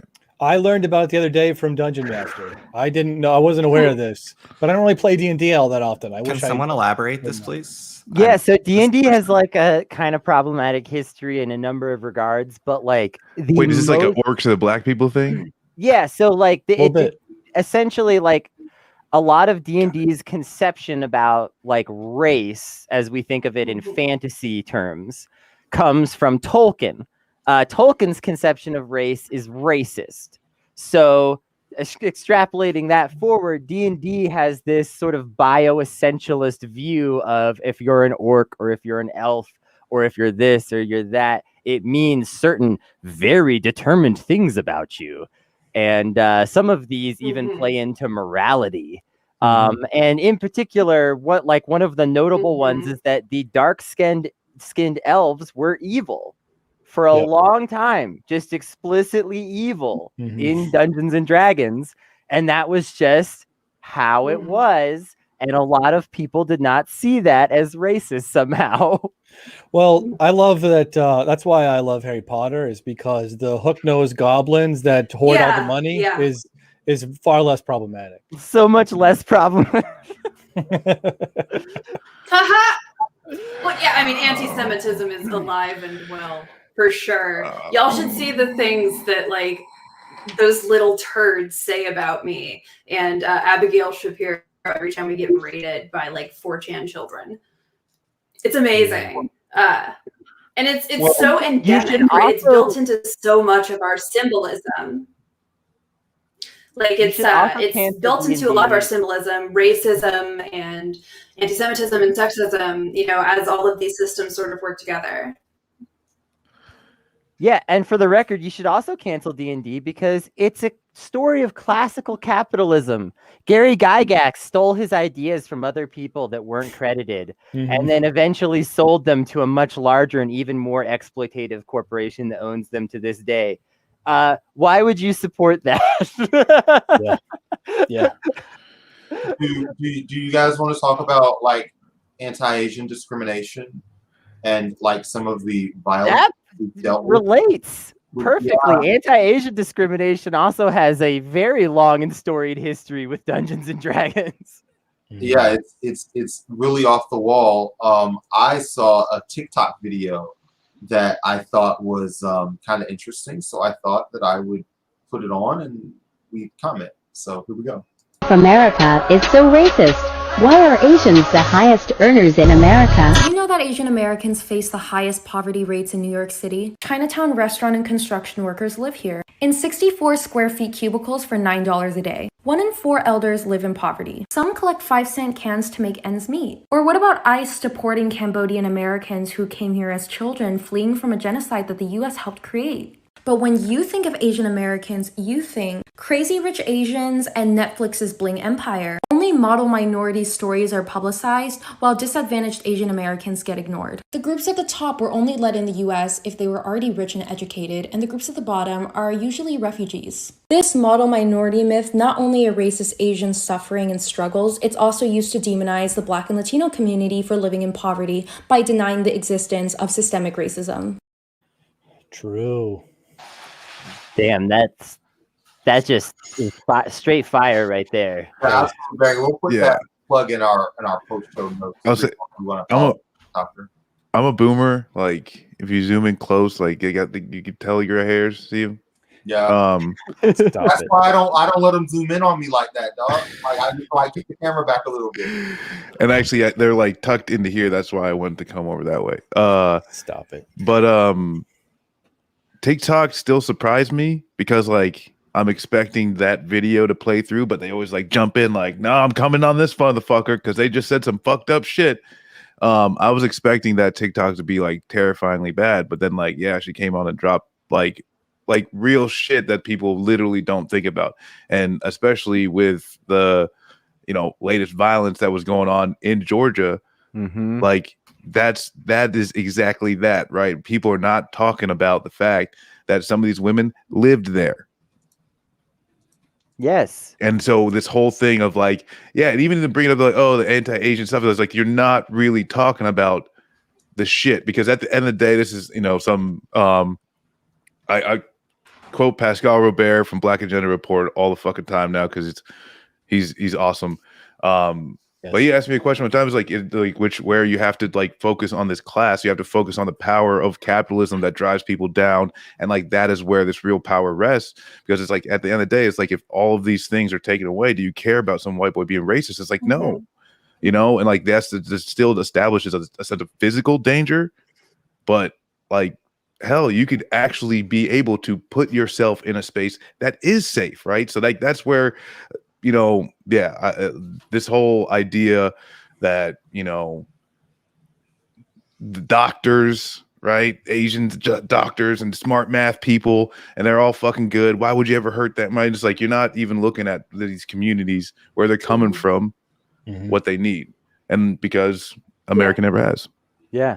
Well, and it's sort of the same pattern of obfuscation I was talking about earlier, right? Like, it is in the ruling class's interest to try and isolate each of these sets of conditions away from each other and sort of deny their common cause, because in admitting that there are common patterns of oppression and marginalization, and that oppression and marginalization tend to work more or less the same across, you know, identities, right?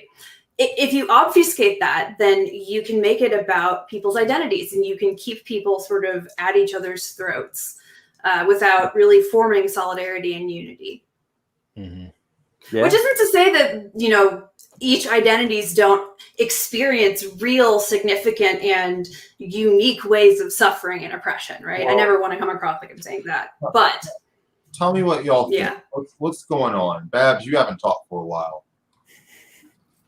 Oh, well, yeah. I mean, I think that you made like a really good point. And also I think one of those things that we don't really like bring up the fact is like, especially in the influx of the post-Vietnam War, about how many refugees we brought to the United States to like mostly for the exploitation of labor. And for example, like, you know, what they did with the nail salons, like teaching all of them how to be servants essentially after they came to this country, after their country was basically destroyed by the United States. Same with Cambodia, as we mentioned. Like a lot of these things, I don't think in the media they're portrayed as, oh, well, like all China is like the bad thing. Like, and people don't really realize there's so many different cultures within Stop Asian Hate that we need to kind of look into different factors within class, for example, because like there is like statistics, like Vietnamese people usually are not as wealthy as, you know, other expats from other countries. And that is kind of one of those things, especially with the most recent shooting, that we see that it's always targeted at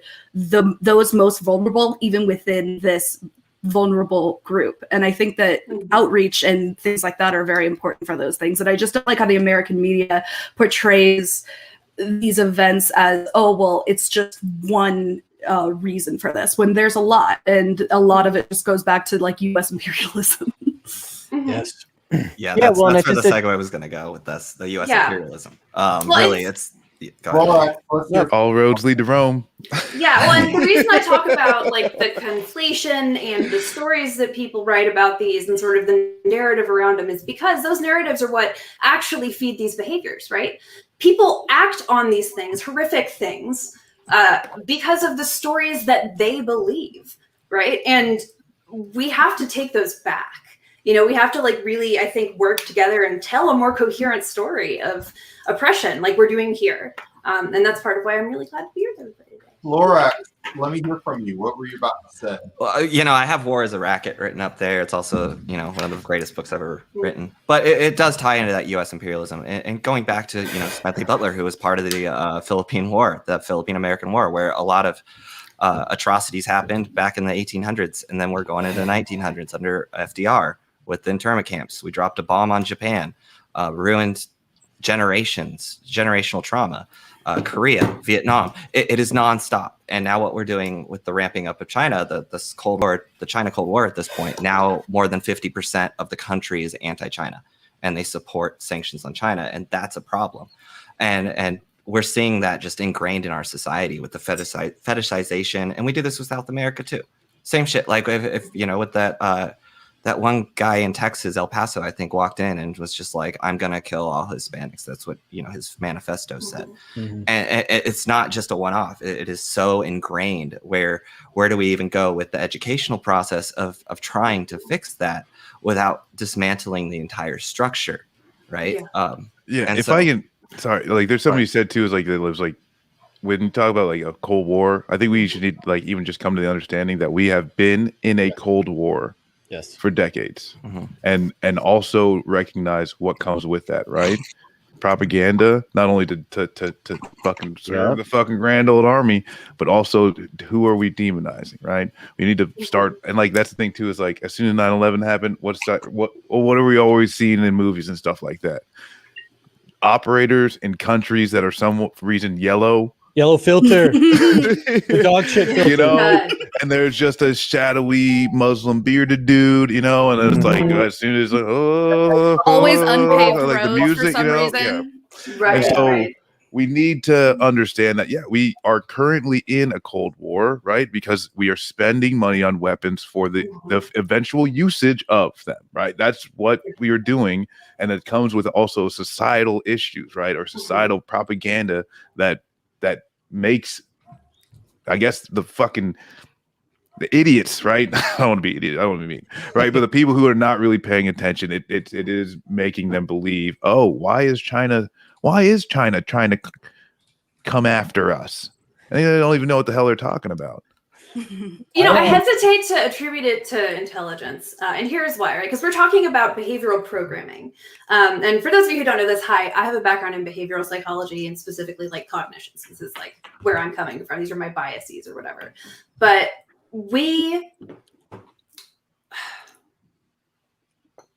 Sorry. Rachel, while you my brain just ADD'd out again on me. Sorry, y'all. That happens.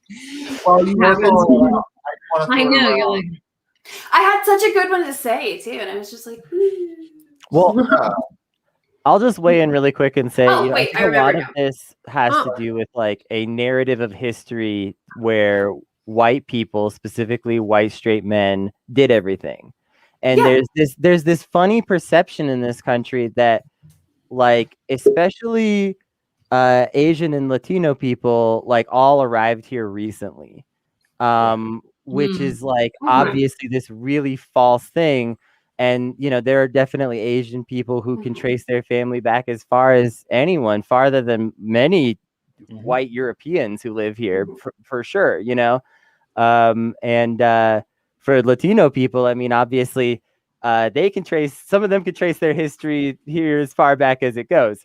So the perception that like everybody here just like sort of arrived in America late, though, is this thing that you see a lot when you see this like repeated prejudice, this repeated racism. And it's just this version of history it's sold to us by our schools. We're given no means to combat it by public education, really. And then the racists are just able to repeat it over and over again. And the only reason that they can't do it to Black people too is because we can't deny how long y'all have been here. I want to quickly add something. There are receipts, Well, and okay. literally, and it's terrible. Yeah, right. Well, and it's how we contextualize. Wait, give me a second. Rachel, give me a second. Wait. Before I throw it back to the group, I want to also throw in an important point that's been a little bit under-recognized, which is Kenzo, who is going to be our headlining guest for next week. And you'll be able to hang out with Kenzo for a couple of hours if you're here. I'm not shocked, but the Stop Asian Hate campaign totally ignores the intersections with sex works, with sex worker in the ATL. oh yeah. Just totally under recognized. Kenzo, get your ass in here right now. Yeah, Kenzo. What are you doing? Talking about? Probably doing his real Kenzo's job. always invited. So the thing I wanted to say earlier, I was trying to relate it actually back to these material connections. And like Kenzo was saying, like sex work and poverty and like how people end up in these vulnerable positions, right? These narratives themselves are created specifically to empower and disempower certain groups based on people's attitudes, right? And it gets played out materially through all of these stories of people being less than or less valuable, right? Or the police being heroes, even when we know that the police at this point are populated by active white supremacists and white nationalists. And it's not a dangerous job either. It's Yeah, even in the no, top- it's not, top 10. right? But it's like propaganda, right? Everybody is exposed to that. And there's so much of it for every single type of identity that isn't basically, cis, het, white, wealthy, neurotypical, able-bodied, blah, blah, blah, blah, right? The like Vesuvian man of capitalism. But at the end of the day, they all operate the same way, right? Like it's all people getting indoctrinated from these young ages. And ultimately, the only way to really combat that, psychologically speaking, is to make the other less unfamiliar to those people, right? And that's why people change their tunes when it's their kid, right? It's because when you have even a little bit of personal connection to these vulnerable populations, your attitude towards them changes dramatically. Yeah. Right. Yeah. All right, listen, do we have anything else that we want to add just on that topic of all of this stuff? Or do you want to talk about textile workers? Or do we want to talk about Godzilla? We have so many things. And like, I think that. Can we talk about Godzilla? We've been really serious for like 90 minutes. All right. Yeah, we have.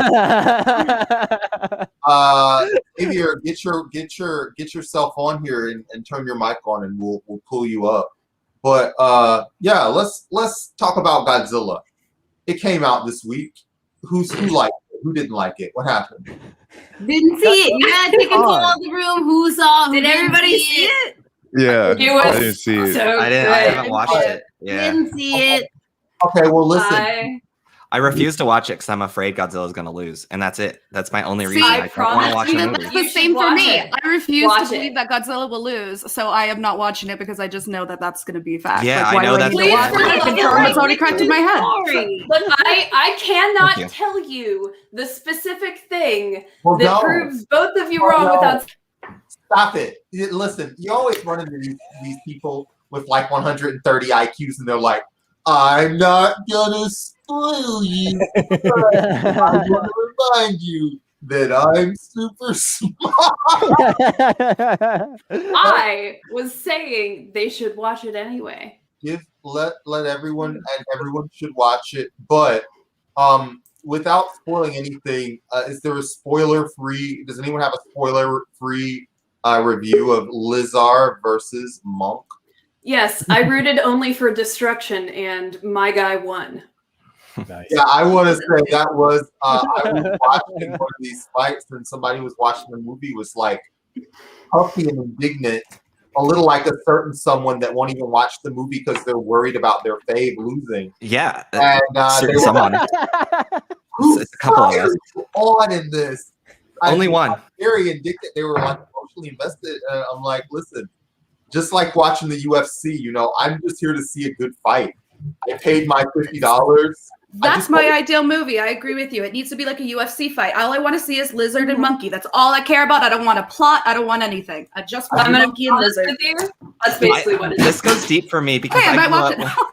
It I has grew like a up watching porn plot, Godzilla. This is such a deep topic, right? This is huge for me because I love the old Godzilla movies, but also my dad showed me them and was pointing out all the things about like Godzilla being a representation of U.S. imperialism and like a representation of the nuclear King fallout. Kong from is Guam. representation of slavery. Is the It's same? like there's a lot of background behind these, right? And it's like the way the United States takes these ideas from other countries and just fucking turns it into a thing like a UFC fight. There's so much. I'm a lot of fun at parties, I promise. See, we're gonna take all that out for Godzilla vs. Kong. We're gonna take all that deeper meaning out, and instead we're gonna add Hollow Earth theory is real. Hell yes! Let's go. So It's so good. I So, okay, do- after I watched You have to admit, Hollow Earth guys are better than Flat Earth guys. Everybody's talking This at movie, once. we got you. All I know is about Flat Earth. I'm putting in some Judge Dredd Law and Order rules.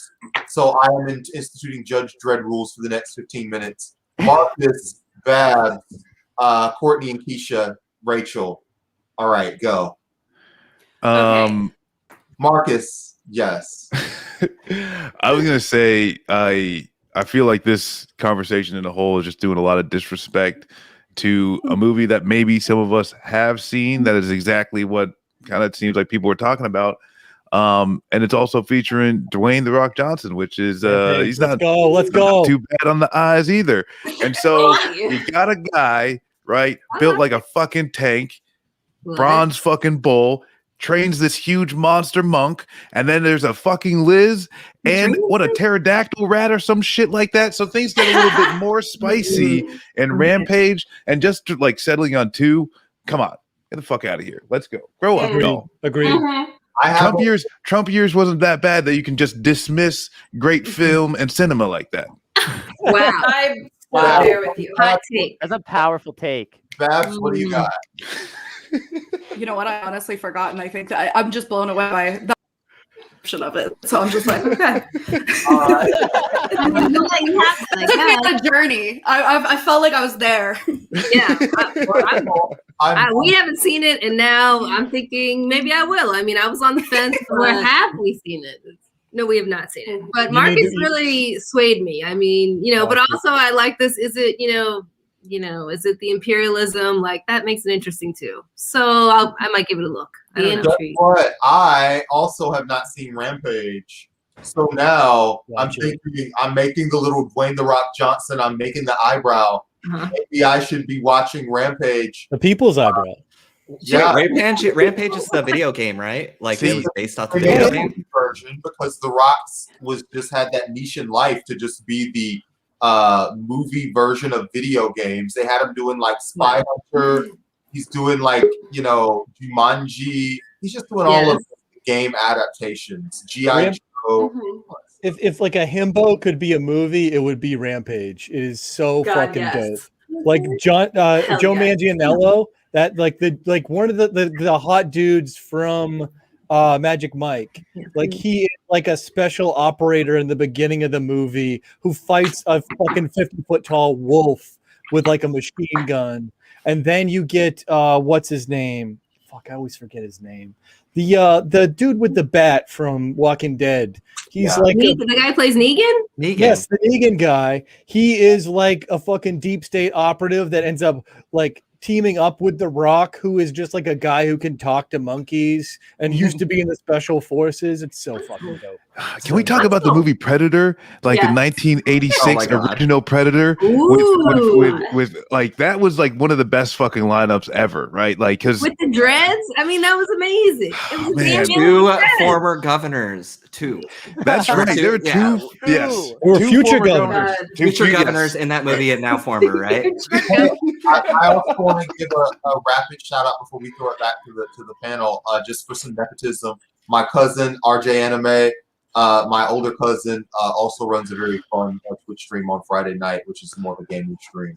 But hey, Richard, how you doing? All right. Have y'all seen the thing where they take the outro of Predator and just put different like 80s theme songs on it? Because in the outro of Predator, every single character is just like, like holding the machine gun. That's what I'm doing right now. It's the intro to a sitcom.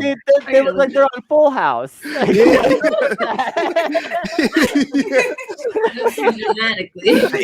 80s can't be forgiven for a lot of the shit that happened. Predator's one of them. Horror movies. In the 80s, guys. I don't know. We had clean cocaine. Have any of y'all ever like actually gone back and watched like the 80s or the 90s movies though? And in some ways the 90s movies are worse about this, because like I expect the 80s to be a certain amount of racist already, maybe. But like early I go back and watch stuff in the 90s. Yeah. I'm just like early 2000s stuff. no. I'm always just like, this wasn't that long ago. How were you able to say that? Yeah, there's a lot of early 2000s. Like in 2005, like people were like making like insane jokes, and I'm just like, Jesus Christ! Yeah. Like dude, where my car is 90% transphobia. Holy shit! I didn't even think about that. Yeah, but the 80s had some of the greatest horror movies ever made. And like that can never be discounted. Hold up, every John Carpenter movie holds up. Surely it is mere coincidence that this coincides with the fall of communism. Yeah, right? Hey, can we get a close up of my dog real fast? She just wants to say hi. It's one of our left flank pets. She's beautiful. It's Rosa. Hi, baby. Well, we've been watching the Walking Should I get Dead my dog? to like prepare ourselves for the end of times. So just like to get ready. Okay, actually, I have huge criticisms about The Walking Dead from a leftist perspective. I'm sorry. If we're gonna go there, then I have something to say about this. Because why would that cop go back and get his uniform? The original George Romero zombie films had a lot to do with whether or not it's okay to dehumanize someone. And of course, spoilers for a movie that came out like 50 years ago, but the original Night of the Living Dead is very obviously and very much about racism. Yes. Yes. Not about like zombie magic or something, so like a lot of more modern zombie films they're more interested in trying to explain how the zombies occurred and all this stuff. But that was a film about racism. Mm-hmm. And George Romero really leaned into the idea that the people who completely dehumanize the zombies suck and also just completely dehumanize people in general. Mm-hmm. The Walking Dead is one of the many modern things that completely fails in this regard to pass this test. Whenever you fully dehumanize the zombies and you make them an other that you can just kill without remorse, that's problematic. Yeah. Well, the first couple seasons did do some of what you're talking about, Kennedy. Like, remember, like when they did the whole season where they were searching for the missing daughter, and she was a zombie. Spoiler alerts. Oh wait, am I gonna spoil something? That's where we are right now. I've seen it. Oh my god. Never mind. I'm just gonna make a point. No. I want. He's a zombie the whole time, and they see dead people. What happened? First of all, she shouldn't have run away. She's an idiot. Okay, so. why did she run away? Okay. Should have stayed with your mama. Should have stayed with your mama. Oh, There's a man. horde of zombies coming. She's a I child. would be, Give her a break. I'd be a zombie child, and my mom would just look at me and say, "That's what you get." Like, And that's exactly. shouldn't have ran off. And that's having a black mom. And that's With your zombie ass. I feel like there's a comedy routine about like white parents in the apocalypse be like, and then like black parents in the apocalypse be like. That's a TikTok that needs to be made, and Marcus and I are going to work on that. Okay, please get that together. I'm putting work on us now.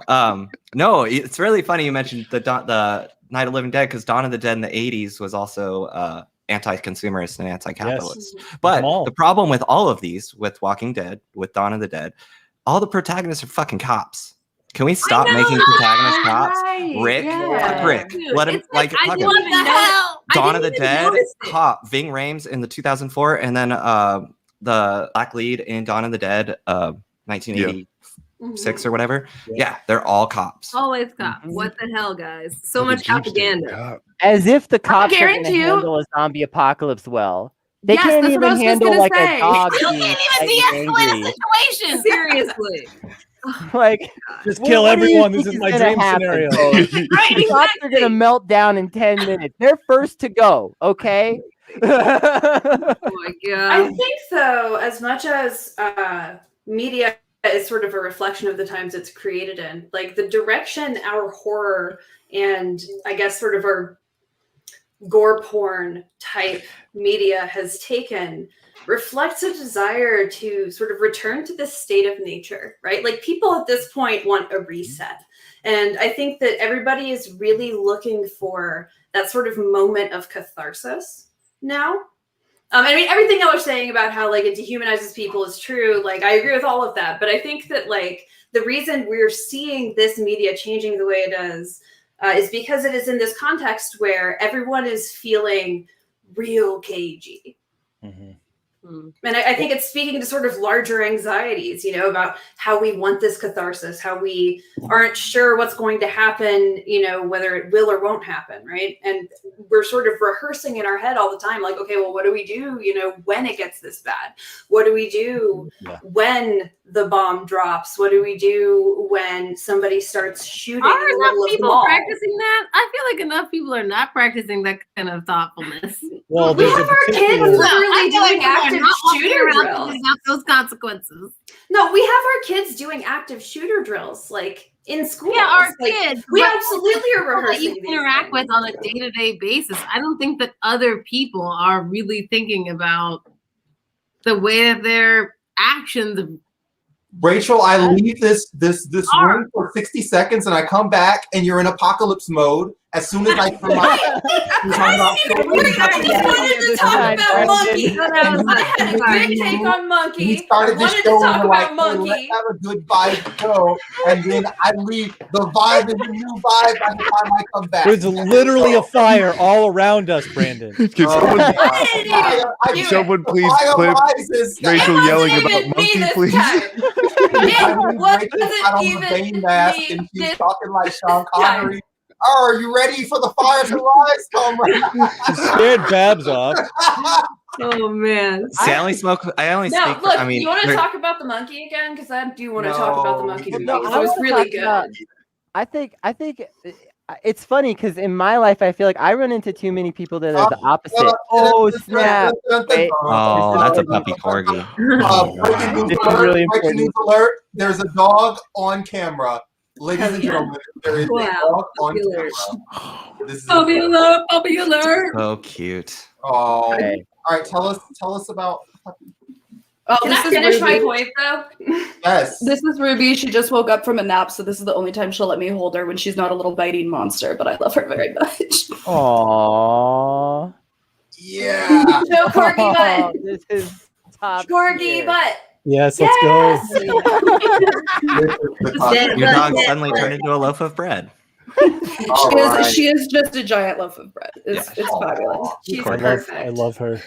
I'm dying. Absolutely perfect. All right. Anyway, I don't think people need to have like an advanced understanding of Marxist theory to understand that they are suffering, that they feel trapped, that they feel anxious, that they don't feel like they have had a fair shot at security, right? And I think that sort of larger pattern of powerlessness creates a need for catharsis that these movies are addressing.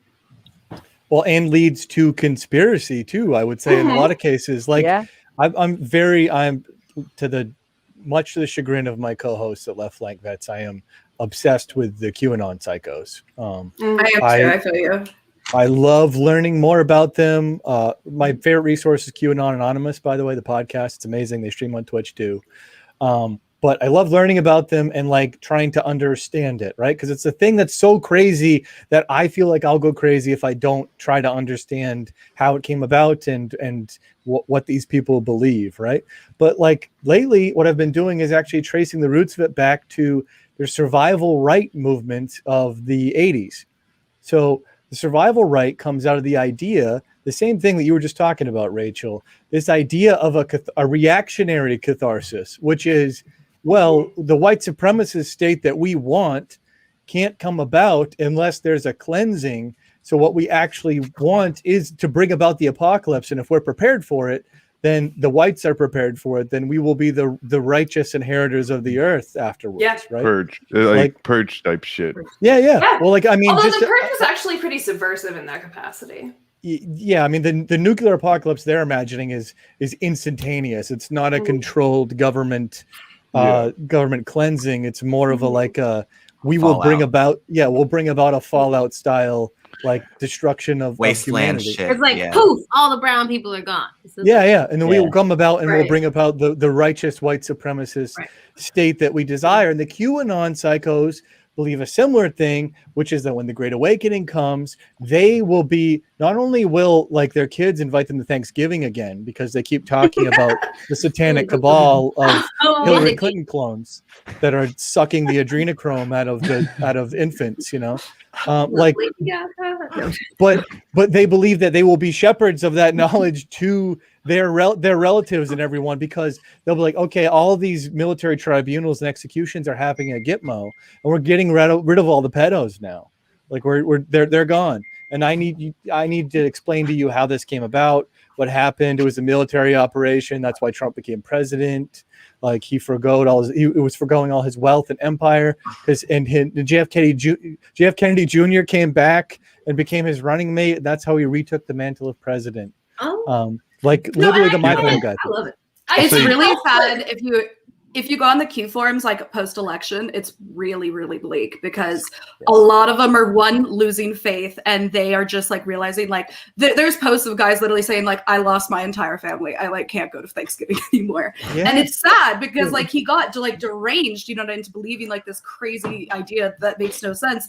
But like it's sad to see how many of them are losing the faith, but the ones that are continuing the QAnon thing are going into like just even darker, crazier waters. Exactly. So QAnon is slowly, I would say, like it's getting smaller, but the people who are staying with it are worse.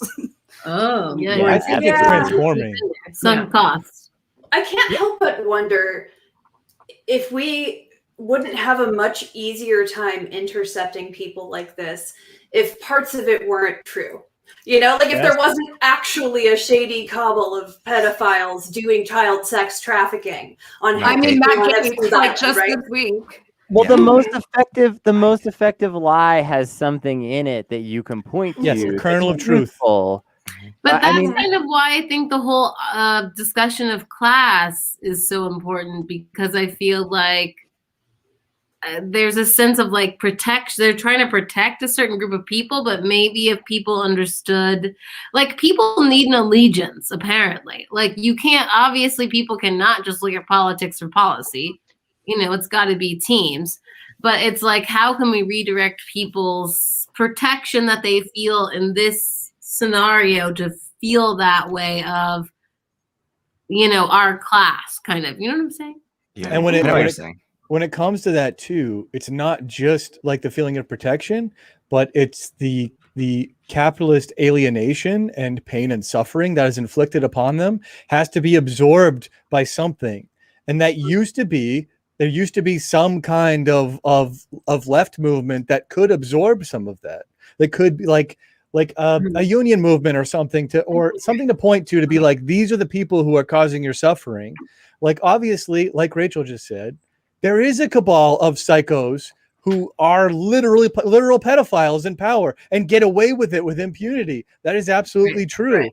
But it's not just Democrats. It's just rich psychos. This Epstein thing, picked a hell of a time to come out. Am I right? Like that's that's where it was. Matt Gaetz, all of those. And then COVID, COVID culminated on top. And like in Southern California, we just call this Burning Man. Really, that's all the people that go there. Just rich fucking people who are now the real anti-vaxxers in this country.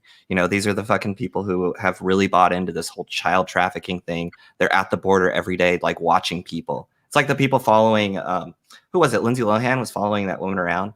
And just like, you're trafficking that child. And it's getting really bad here. Really, really bad in LA and Orange County and San Diego.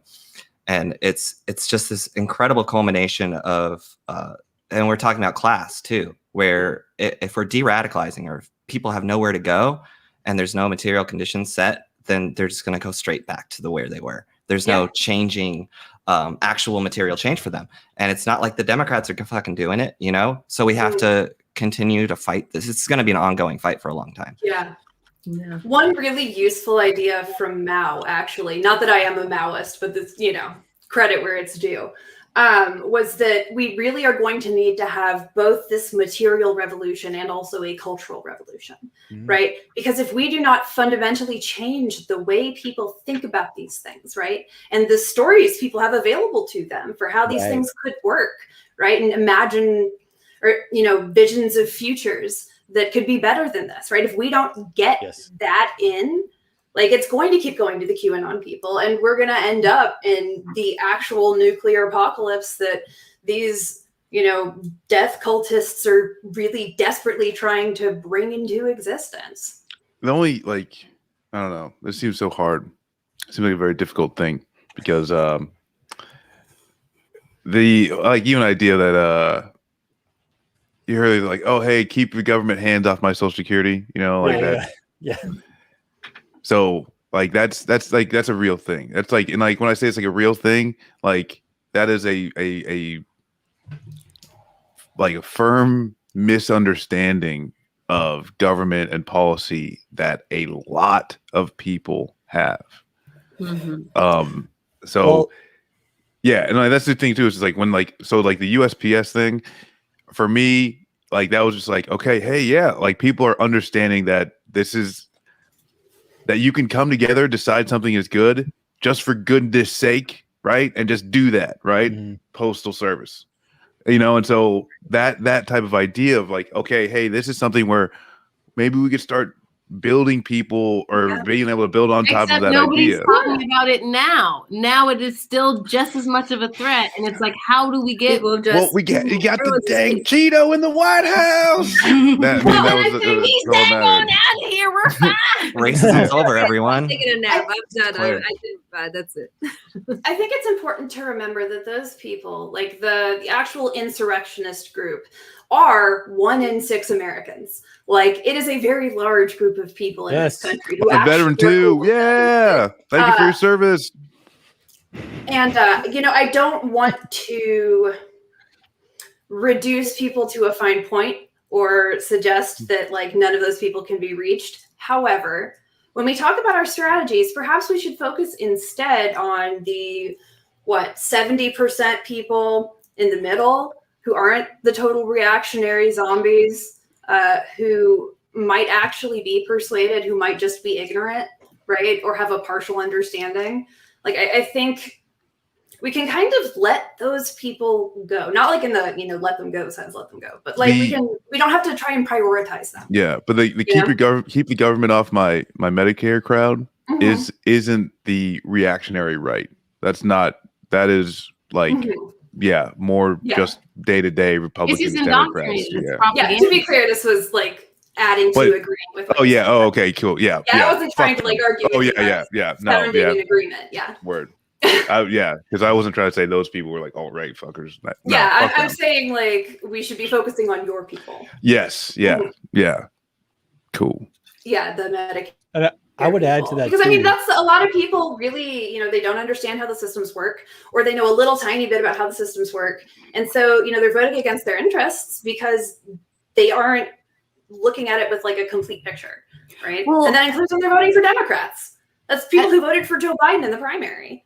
And you talking about how there's like a lot of people who don't know how the systems works. That's intentional. Like, you know what I mean? Like, so like we're facing like an uphill battle already, because especially like, the most average American doesn't know about all of the fucking wars that we've done for imperialism's sake. We're just not taught that in school. We're not taught how governmental systems work because they don't want us involved. They want people who they have already chosen to, capital is supposed to reign on top and we're just supposed to fall in line. So it's even harder. Like I talk to a lot of conservatives in this area a lot.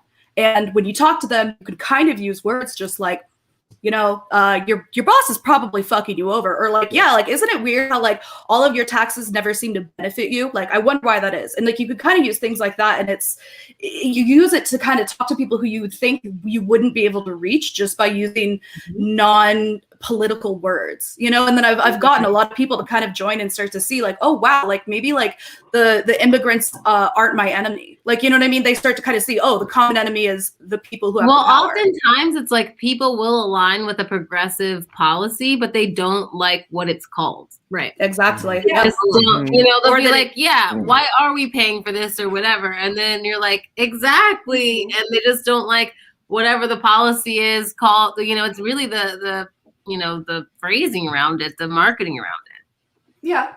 Although I think we have our own biases like that on the left, right? Like a lot of people react very negatively to anarchists and to libertarians, right? To libertarian socialists. And I think that is coming from a very similar place. I mean, obviously there are right libertarians who are exactly the creepy pedophiles we were just talking about. But there's also like libertarians and anarchists who are deeply committed to, a communist vision.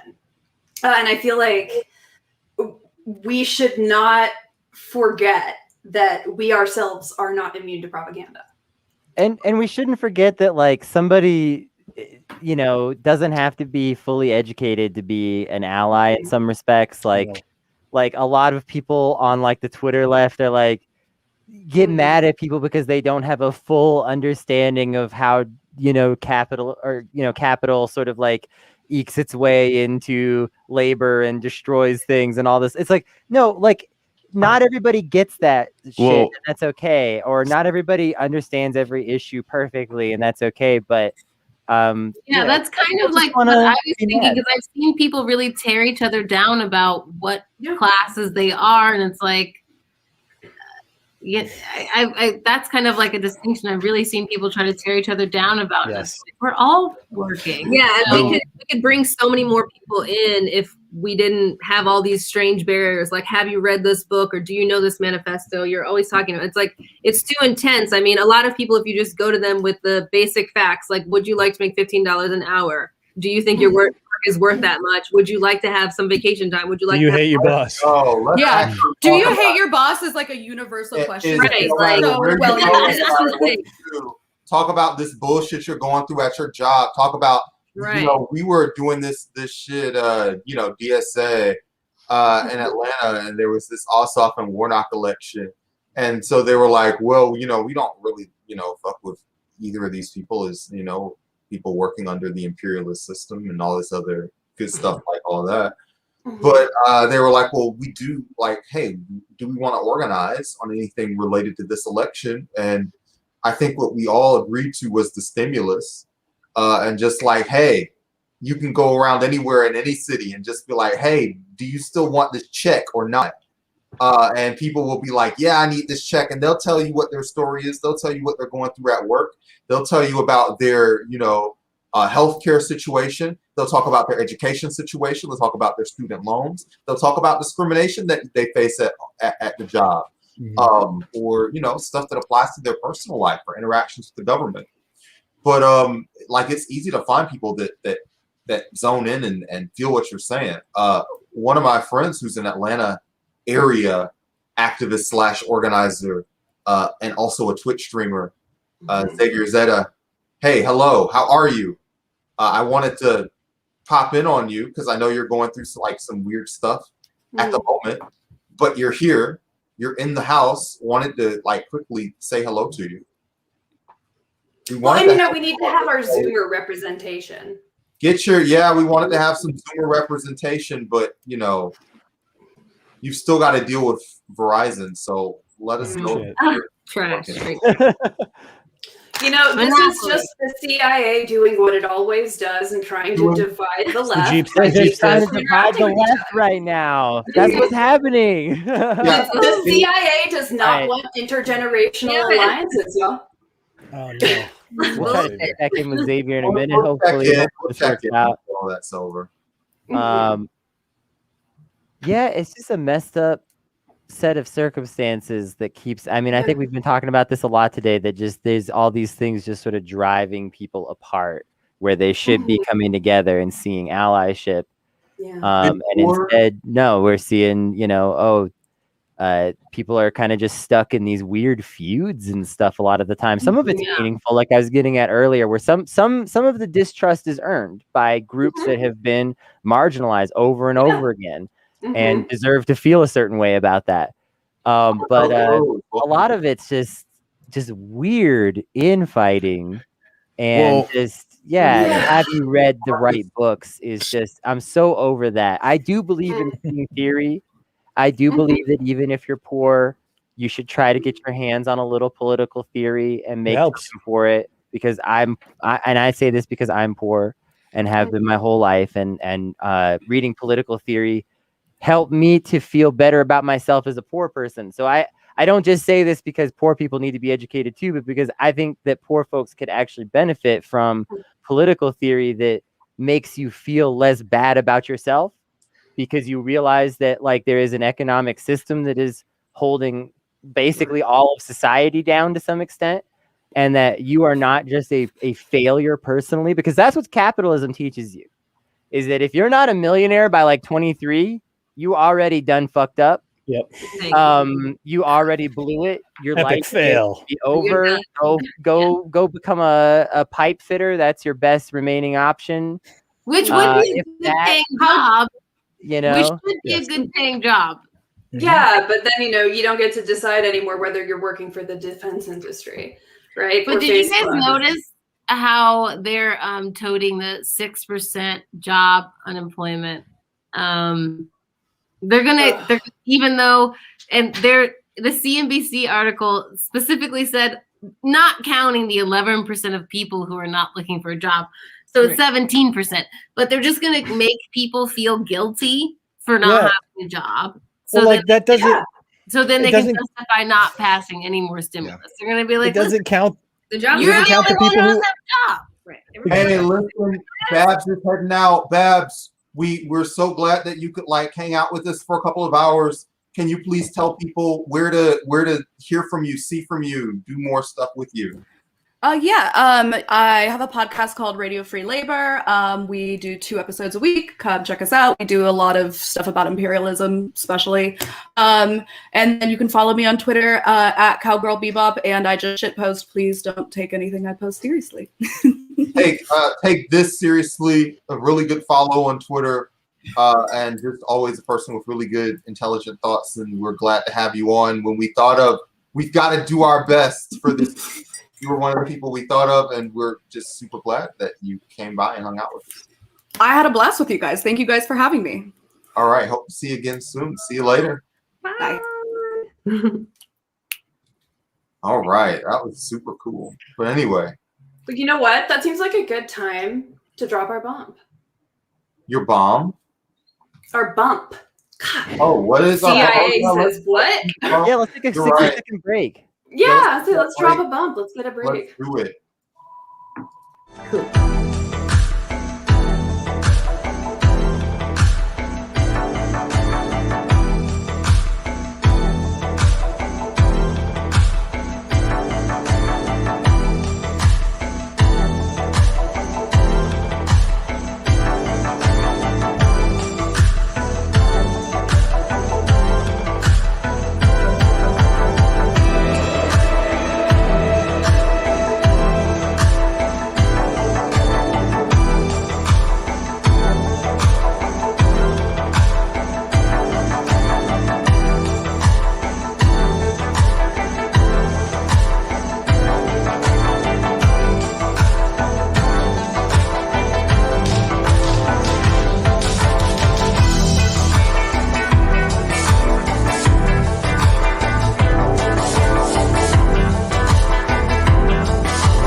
So we haven't heard from Lauren Ashcraft, and that's because she's here via audio.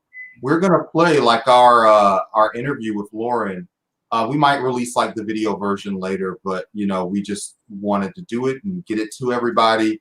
But before we do that, and while we will be playing this in like a weird format where if somebody has an emergency thought they want to chime in, like we can. I just wanted to hear like to give everybody individually the floor. Anything that they wanted to rant about, final notes, especially from you guys, because you all came in like midstream. Lorax, what's on your mind?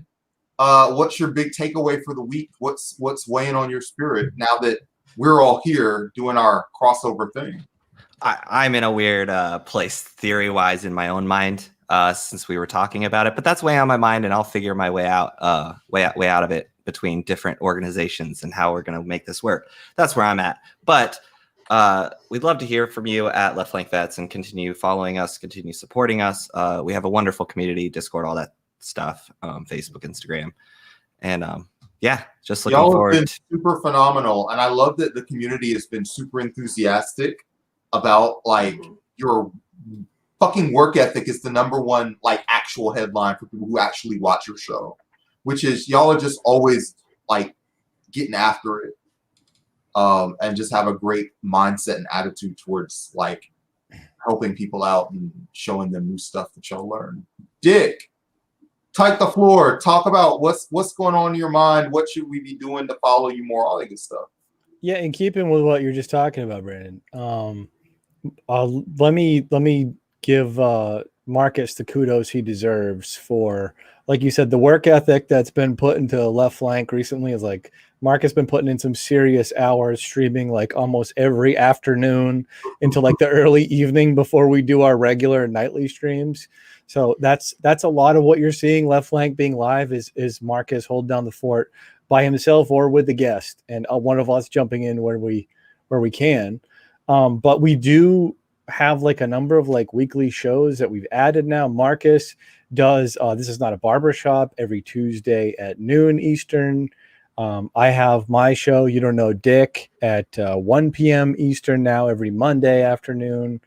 And then Lorax has his theory show. We're just talking about theory. Lorax and Marcus both do their theory show every Sunday. Socialist Sabbath, yeah. The Socialist Sabbath, yeah. And then we stream just about every night too. So twitch.tv/leftflankvets. We also got a Patreon, patreon.com/leftflankvets. Marcus, everyone's not giving you enough credit, so I wanted to give you an opportunity to give yourself credit. Well, you see, as a black man in America, the term credit, brother, you need to know credit was about money keeping us down. No, oh shit, I didn't know growth. No, I honestly, there's a lot of I don't know. I like streaming. Atlanta, I've been to that poetry show. You didn't shock me for that one. That one's right downtown. Yeah, right. That's the spoken word shit. Yeah. No, yeah, I don't know. I like I'd be watching this stuff anyway. The stuff that I talk about, I'm and the stuff that we talk about, we're into it anyway. So we got some time, and I enjoy streaming. So appreciate it, Dick. But either way, and also I think we're gonna add a Wednesday. I think I got Steven just Wars a Racket Wednesday, where we're probably just gonna strictly talk about defense industry and the amount of money that we spend on it and the atrocities that comes from it. So maybe Wednesdays at 2-ish. We're all doing. I love that we all have stuff going on, because you're trying to make something that is like a culture that people can plug into, like as a part of their life. As something they can play, and we're kind of doing the same thing. Yeah. Also, shouts out to Erica. She's not here, but Erica, the white trash very much. Yeah. She got a real job. So she's got a real gig. Mine's just following Microsoft Teams all day, waiting for a fucking email. I love it. Marcus, anything else you want to add to? I guess the thing that's been weighing on my mind, I guess is a little bit of the solidarity thing. How do you get people together? And that's and something actually Lorax and I were talking about, the other night. And I just did a stream on restorative justice, and talk about that. We talk about the ability of some of these figures to bring people together, and that why they were probably then murdered by the FBI. But I think that's kind of on all of our minds, right? That's just something that's just blaringly obvious. There's some real organizations, right? There's solid organizations out there that are all marching in the same direction. They're all wearing the same uniform, and they're not recognizing it. And it's a very frustrating thing. Right. Courtney and Keisha, especially compared to the extreme organization of the right. Exactly. Right. And that's yes, right. And that's the thing. The fact that this is happening, the fact that we're losing this battle means the earth no longer supports life. Yeah. Well, the left is arguing between Kropotkin, Luxembourg, and Marx. Yeah. The right is oh yeah, Mussolini and Hitler were fine. That's right. Sounds like something a member of the lumpen proletariat would say, Lorax. The arguments we have between ourselves of whether we can work with each other is the arguments that they have at the shooting range about which guns are better. So Courtney, Keisha, let's talk. We already talked about what y'all have been up to just in your personal lives and what you've been cultivating. Y'all want to quickly talk about This Is Bullshit? Because we knew that it would be great, and it has been. It's one of the shows that I am subscribed to personally. So let's talk about it. No press. Jeez. Really? Okay. Yes. Sure. Yeah. What can we tell you? I would say, I don't know. I don't know if you're faking about actually watching it. I'm gonna say you are. I would say one of my favorite episodes is talking about Joe Biden thinking black people is stupid. Very true. That was a solid episode. Because he still does it. What is your show like for somebody who's never So, listened before? I mean, I think the way we think about our show is that we kind of try to. I think if you listen to the earlier episodes, we were much more kind of regimented and stuck to our notes very closely. But the more we've kind of expanded a little bit, I think we're thinking more about being super relatable. We talk to people about our real lives, and we try to educate people in a way of like making it relatable in terms that you can understand, kind of like what Kendi was saying about, you shouldn't have to know all of this to know that you're a that Yeah, you're I a think leftist. I'm just kind of talking to people where they are at. Like, are you paying for this? Oh, you're poor. Guess what? Like, Right. I mean, I think like we've both been in really bougie situations in our lives, and people will just defend rich people to the hilt. And it's so weird. And just kind of like finding a way to clicking between that kind of static and being like, you're poor. Guess what? No Right. one's coming for you. You don't have a pension. Nobody cares about you when you're old. Right. Let's figure this out together because we're all in the same class. I think it's just like kind of total brainwashing of sorts with like, especially because we're in two different kind of like generations, I guess. And so we have different ways of looking at like politics and working with two different work histories too. So I think we have different ways of looking at that too. Like I'm still trying to get out of the mindset of being like a, corporate 9-to-5er, and trying to I did that time in my life has passed. I'm trying to not go back to it, but it's so hard because you're so programmed that this is the only way I can succeed. This is the only way I can get what I need, get health insurance or whatever it is. That I mean, that's a lot of, not that we don't argue on our podcast, but a lot of times we'll go back and forth because it's just like court trying to convince me like, no, but this is why we can't keep doing this. I'm like, oh, I forgot. Like I was in the year 2002 and I forgot, like, sorry. So I think it's our best explanation. I don't know. I think that is a good summarization of where y'all are coming from. Are you intrigued? I don't know. Where can we find your show? We like to use a lot of clips. We like to, we put in clips, so you don't have to guess. Where do Bang, people bang. need to go to be subscribed? Because y'all are on Anchor, right? Yeah, you got to do Anchor because it's free. We're just Apple. Anchor.fm. Just type in "this is bullshit" and you'll get that show. Exactly. Thank you. Yeah. Listen, we have made it. We've done a whole show because we've got one thing left, which is our interview. You're welcome to stay and listen to the interview, and we will, like, if somebody wants to do like a pause or an emergency. But if you just want to go and live your life, then thank you for being here. Because we were just super glad to have y'all on and to hear your thoughts about the week. And we want to make this like a good weekly, midweek, deplug, unplug, cool fucking time. And this was like exactly the kind of show that we wanted to do. And so we knew that if you get the right guests, they'll know instinctively how to do it. And that's all for sure. Yeah. Thanks, man. No, I love being here. I appreciate it for real. It's always fun. We should have been doing it more before you guys took the break, but no, we're so happy you guys came back so we can do it more and happy. Like I know we're about to be. Yeah, who are right in every Wednesday right here. Not safe from WONKS. Nice. Ooh, listen, if that happens, that's big business whenever it goes down. Listen, and tell Lauren we say hi. She's a friend of the show. Yeah, Lauren show is also yeah. a friend of our show. I think that she's in the mix for most appearances now. Just because whenever we have a big event, we ask Lauren to come by, and we have big events kind of often. So listen, here it is. Here's our interview. Hey everybody, not safe for WONKS. We know you've been missing it. Thanks everybody. You've been missing it too. Okay, it's an addiction that we all share, and we're here today to feed it. And what's good is this is a healthy one. You know, you just you just put your earbuds in. It's like running or something. You just put your earbuds in, you chill out, and you come away from it. I was gonna say a little smarter, but that would be a lie.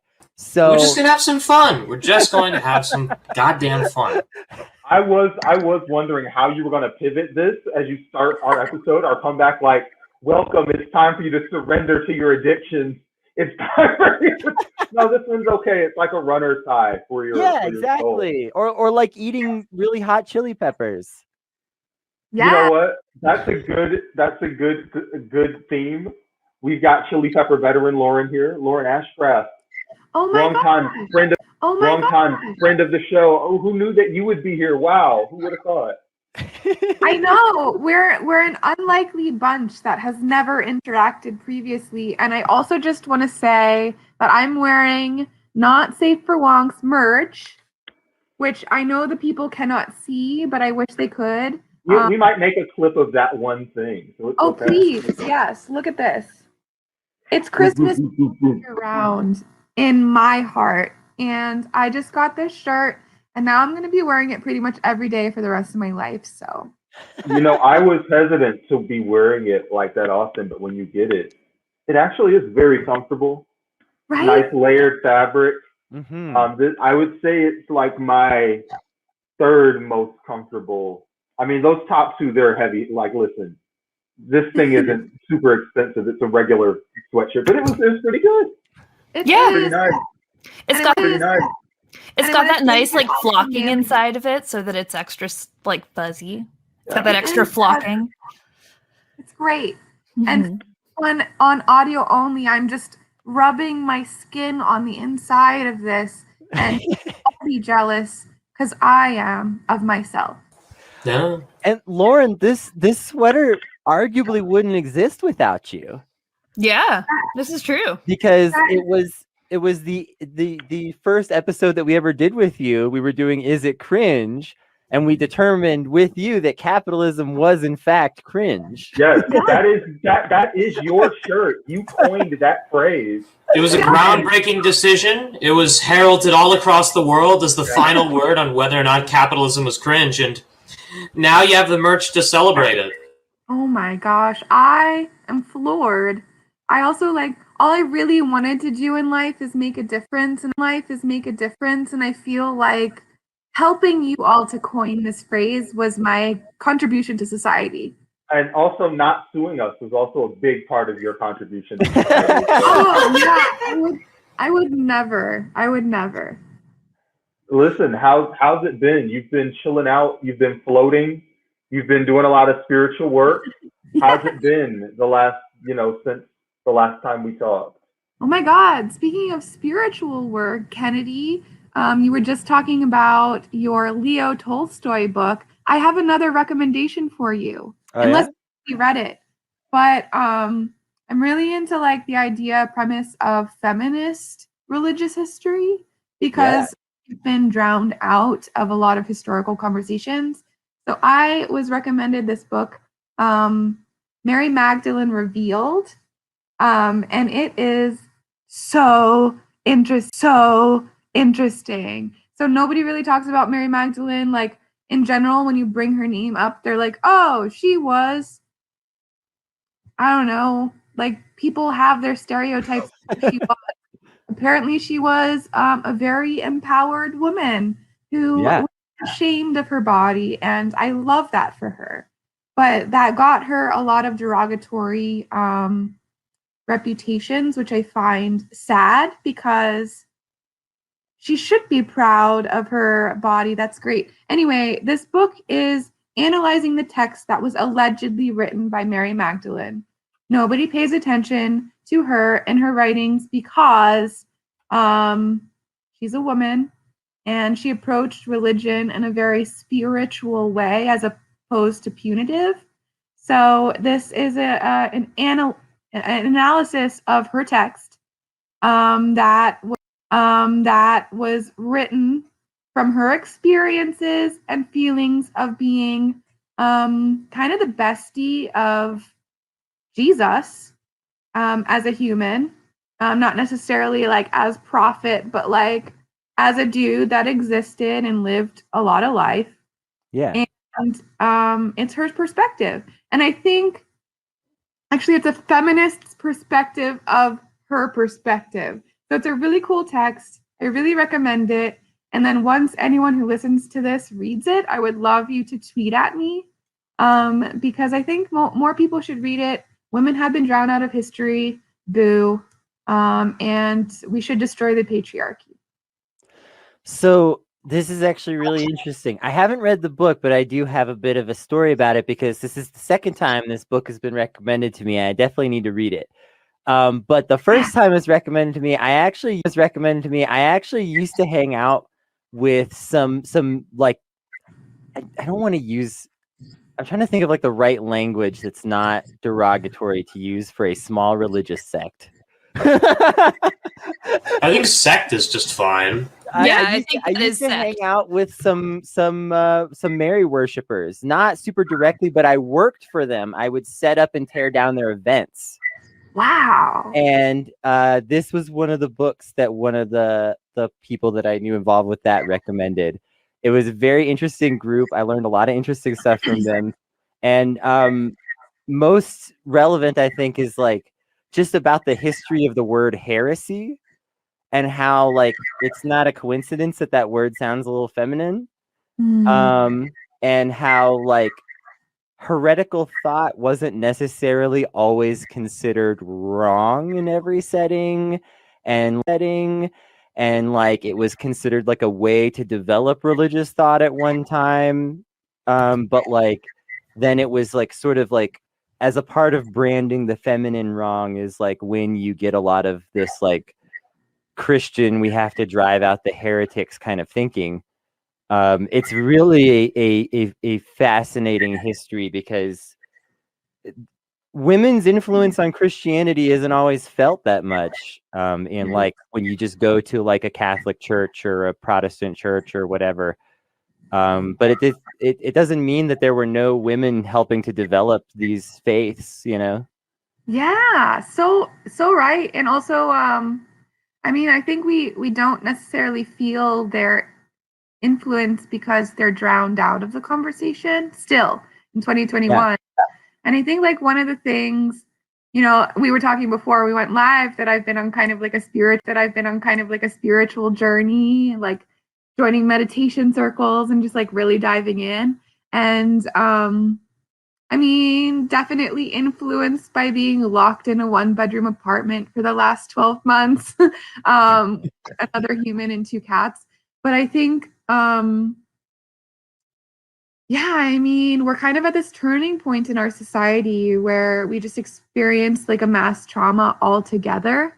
And I think we don't talk about it as such. Like, if one of our friends was locked in their apartment for 12 months, we would all feel really bad for them, like, and send them fruit baskets and shit and check in and like reach out and stuff. But the fact that our entire society has experienced this together, I think we're just like writing it off as like this thing that happened.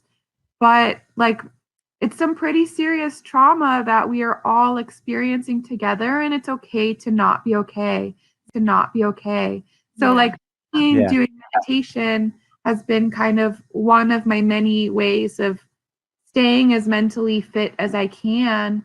And it's been really enlightening. It's not for everyone. Yeah.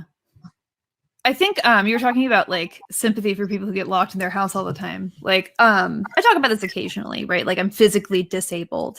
And basically anytime I leave the house, the price I pay for going somewhere is a given however many number of hours that I basically have to spend laying on top of ice because my shit's messed up. And for me, there was this weird sort of inversion actually, where suddenly the world became so much more accessible to me. And one of the things I really hope we talk about when we come out of this, right? Like when people are able to sort of resume their normal lives, is I really hope that we will be having conversations between, you know, disabled people and people who are not disabled, and maybe more understanding of what it's like, you know, when you can't leave your house. And hopefully we'll at least keep some of these good habits we've developed in terms of accessibility and making things accessible from somebody's home. And so, you know, it's like silver linings, I guess. This is still a terrible situation, but I really like the way you're framing it as like, hey, this is traumatic, and hopefully we can use this to better understand each other. Oh my gosh, thank you for talking about that, Rachel, because I think I really want to caution like all these groups, like activist organizations, organizers, things like that, community orgs. Like a lot of people are like, oh, we get to like meet in person again. And it's like, okay, but think about like all the people who are suddenly able to be part of your meetings and cause because they're able to join virtually now. And I really hope that you don't you don't cut them out of this space. And it's like, it's people with disabilities, it's people with who are caretakers, it's single parents, especially parents. Yeah. There's so many reasons that people are not able to take a 45-minute subway to sit in a community organization's meeting, and it doesn't mean they don't care. And their voice should be heard. Yeah, well, definitely. and this movement needs every single skill set we have. Like, and this is not just about political skill sets. This is about life. We need electricians, we need carpenters, we need, construction workers, we need teachers, we need caregivers, because that's what you need to have a functioning society. Like, we need people who have any number of skills, locally, digitally, whatever, to all be doing the thing they're good at, and putting their best energy into this movement and giving what they can. I mean, obviously, I'm glad we're on the same side here. Yeah. Yes. I always love I love your input. It's so valuable. I love yours too. Yeah, I agree. I want to take this conversation about like the national grief one step forward too, and talk literally about mourning, and the fact that basically everybody knows somebody that died of COVID. You may not have known them super well, but you know somebody that died of COVID. And for a lot of people, some of those deaths were significant. For me, one of them was very significant. For other people that I know, they experience the same kind of thing. And I saw a really just perfectly worded post on Twitter that unfortunately I'm going to butcher and paraphrase and not even credit the author because I'm not sure who it was, but I'm not going to take credit as this was an original thought because somebody came up with this before me and did just an amazing job of just pointing this out. Was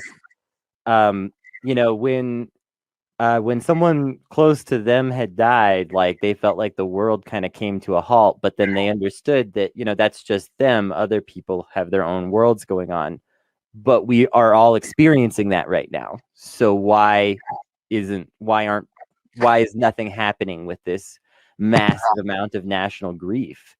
And I think that's something that needs to be discussed more. And I think that a lot of people are just kind of like moving on, pretending it's not really there. Well, and I know Brandon likes to kind of tease me about my dooming and glooming. And to be fair, sometimes I'm way too much dooming and glooming, and he's right and I'm wrong.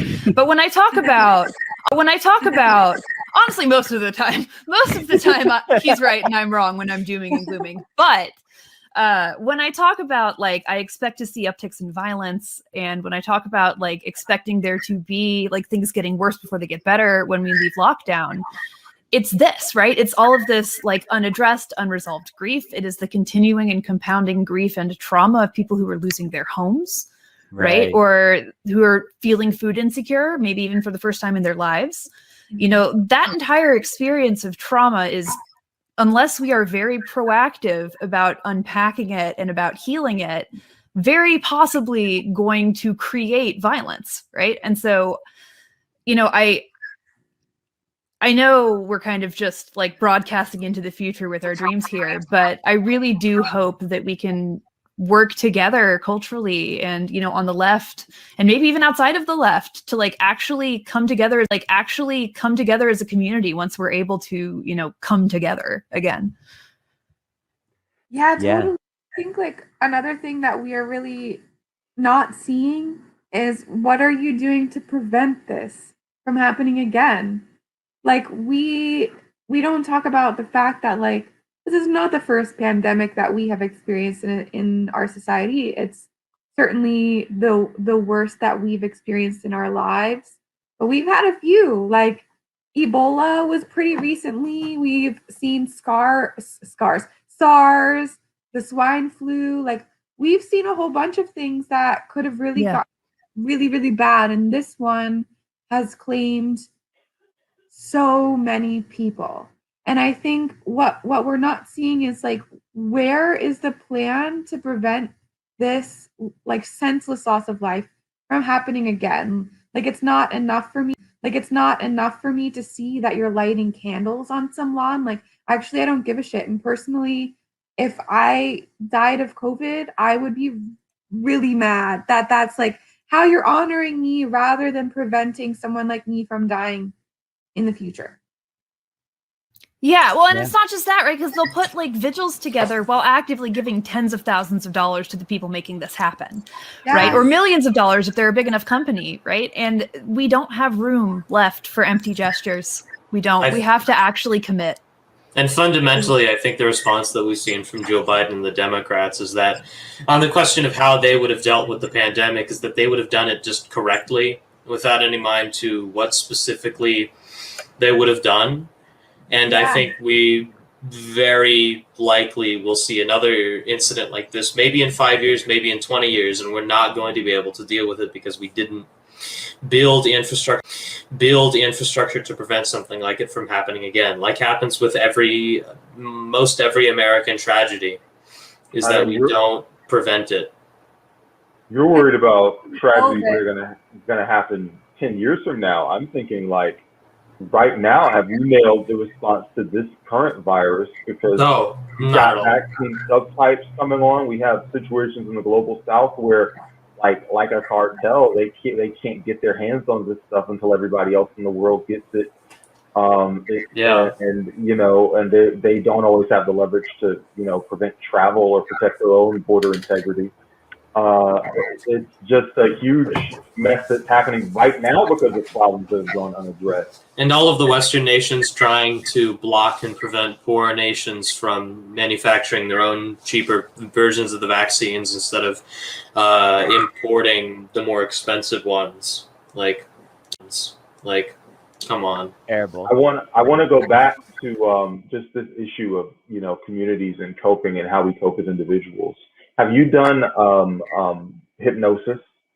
Have you done like any kind of like binaural beats or hypnotherapy or anything like that because you're in a small space? Yes. Thank you for asking. Yes. And I've been there, done that. That's how I know how to ask.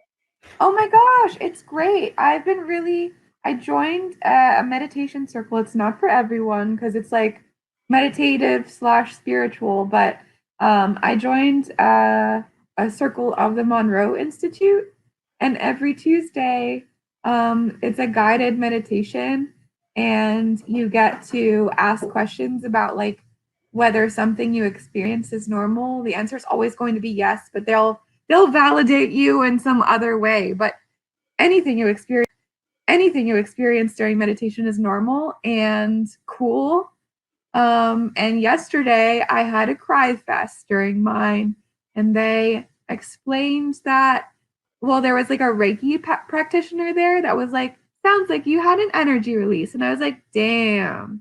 So I don't know. I mean, this kind of thing is not for everyone. For me, it's been really cool.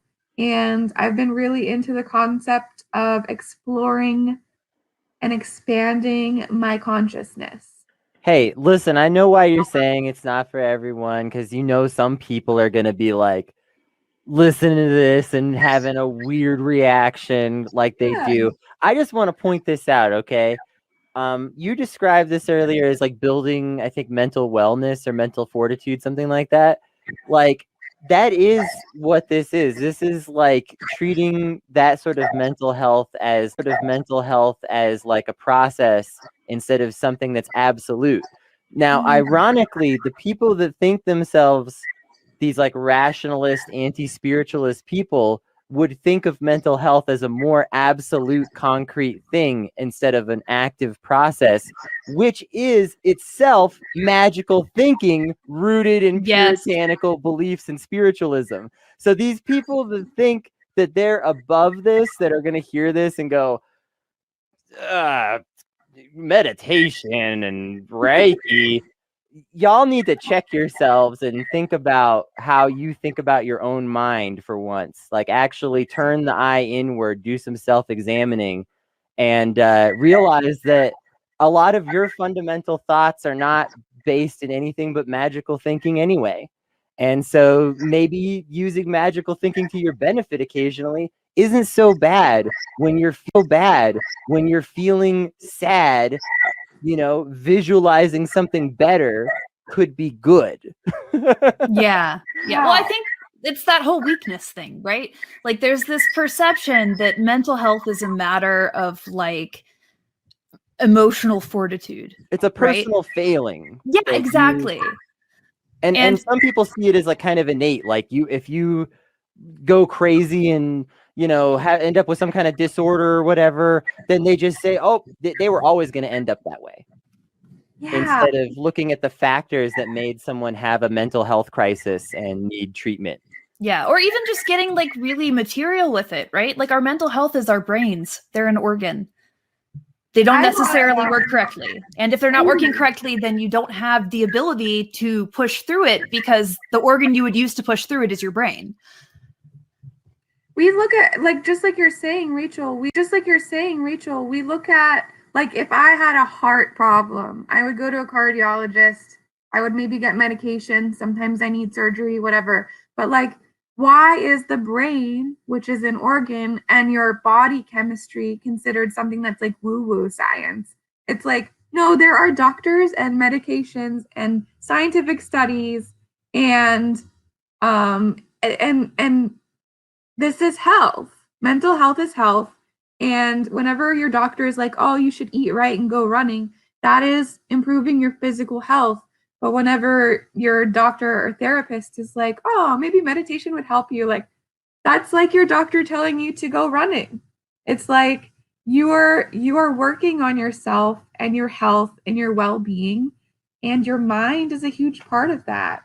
And I think my spiritual journey and everything has definitely coincided with the pandemic and dealing with kind of my aggravated and intensified panic attacks from generalized anxiety disorder, which is a fun bag of fun in and of itself.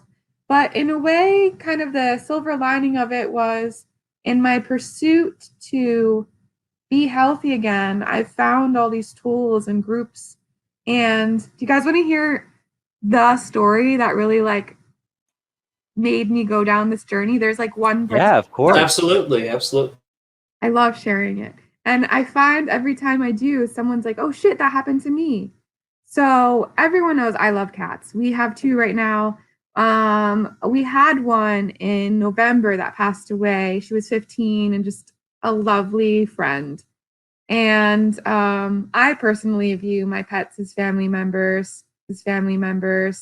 And I think it's a shame that a lot of our society views pets as like lesser than, because for a lot of people that is your friend and family.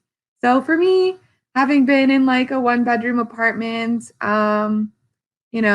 and dealing with all of life and losing an election and being unemployed, I think like I was really on the edge of something terrible. And my cat died. Oh my God. And we had to navigate her end of life decisions and when was time to know. And that really fucked me up. Just going to be completely honest. And we lost her. It was the day that Biden was declared winner. I'll never forget that because everyone was like celebrating and we were putting our cat to sleep. It was the worst, probably the worst day of my life. And I was like not okay for like 24 hours, 48 hours. I was just like in a very bad place. And the fact that I'm like talking about this is me having been through a severe recovery, which is really great. And if any of you have dealt with trauma and loss and grief in this past year, like, it's okay to not be okay. And I just want you to know that. But 2 days after she passed away, I was like asleep in my bed. And this sounds wild to everyone who hasn't experienced it. But I felt something jump up on my bed. And I was like, oh shit. I woke up and I opened my eyes and I looked at the foot of my bed and she was there. My cat, who passed away, and she was chubby again. And she wasn't in the end of her life here. physically because she was fighting terrible disease, but she was chubby and shiny and she was purring and she woke me up and she was there. And I really don't know what to make of it and I still don't understand it. And I will probably spend the rest of my life here trying to understand. But it changed me. And it really opened my mind to this idea that there is a little bit more than we can see. I don't know what it is. Yeah. Given that change of your perspective, what would the person who's sitting here now say to the person from like 4 or 5 years ago who, and one of the issues with just our own internal evolution is people engage with us like we're one continuous person and we're kind of not. Like that person that you are now that's like looking at life through a completely different lens of the person from 4 or 5 years ago. What would be the thing that you would say to that person from your past to either speed them along or prevent them from heartache or put them on your, like, what is a takeaway that you can give yourself? Oh my gosh, that's a really great question. You all are fun. I would say, honestly, if I could talk to any of my younger versions of myself, I wouldn't change anything because I've had a lot of trials and tribulations and loss and everything, and that has made me who I am. And I am really proud to say that I like this person. And it hasn't always been that way. I'm much more compassionate than I used to be and open-minded, and it took a lot of loss to get here. So I think I would tell them to ride with it and you do you. Maybe stress out a little bit less. Like, yes, I know that I have anxiety disorder, but like there are some things that I have attracted some drama in my life, and I would say, you know what? Maybe like do you a little bit more. And whenever you're like thinking about spending a weekend worrying about something, maybe like get some coffee with friends and get out of the house and volunteer somewhere. But I really wouldn't change much of anything else. And I've found a lot of solace in having really great friends and finding communities of like-minded people such as yourselves. It's actually really comforting for me to know that there are deep thinking, compassionate people that give a shit in our society. And you guys provide a lot of light to me. It's easy to feel like you're crazy, like you're just kind of alone in this sea of stuff, and that like you have to start to question your own beliefs sometimes, of course, when you're in that situation, because if you're the only one drawing these conclusions, then you have to wonder, okay, does this really make sense, or do I think I'm seeing through the delusion and actually I'm the delusional one? You know, like that's so tough, and I've definitely been in that situation with the leftist politics thing, so I can relate to that. Just it's nice to just find other people. If I could go back, I would also give myself that same exact piece of advice of there are other people out there that think this way politically. Go find them so that you're not just shouting in your own head, losing it. Yeah, totally. And I think like Twitter is both the worst and the best place because every time I tweet about white supremacy or like not objectifying an entire race of women, which is something that I've been on a tirade about recently, especially since the shootings in Atlanta. I've been really confronted with a lot of the stuff that my family has carried as being like immigrants from Japan. Like my grandmother, my dad immigrated, and I'm the first real like American born on that side of the family. And having to confront that all right now, I'm like, you know what? Fuck everyone who can't take this post. And then I post it. And I recently said that the fetishization of Asian women is white supremacy. I earned myself about 70 new trolls that day, but completely worth it because the messages that I got from people who haven't felt comfortable expressing that thought and the fetishization that they've been the target of their entire lives. You know what? If one person changes their thought because of something I say, or if one person feels empowered because of something I say, I will take thousands of you fuckers your terrible messages because you're actually only helping to spread my message. So thanks. Yeah, I mean, all you can ever really do, and this is for organizing, this is for tweeting, this is for life itself, really. All you can ever really do is try to be authentic and earnest and know your own truth and your own values and try to live up to them, you know, because at the end of the day, like, people are going to read all kinds of stuff and all kinds of stuff. You know, people are going to agree or disagree with what you're saying, right? And there's no way to, craft a perfect universal message that everybody's going to get. But so long as you keep talking about it and keep talking about it in good faith, I do believe progress can be made, right? And it's that point of good faith conversation. And I think the fact that you have like really centered yourself on that and that assurance is very good for, you as a person, but also it's going to be very important in your continued political career. Oh my gosh. Well, thank you. It's taken a lot for me to get here. Oh yeah, I bet. This is like our first episode back.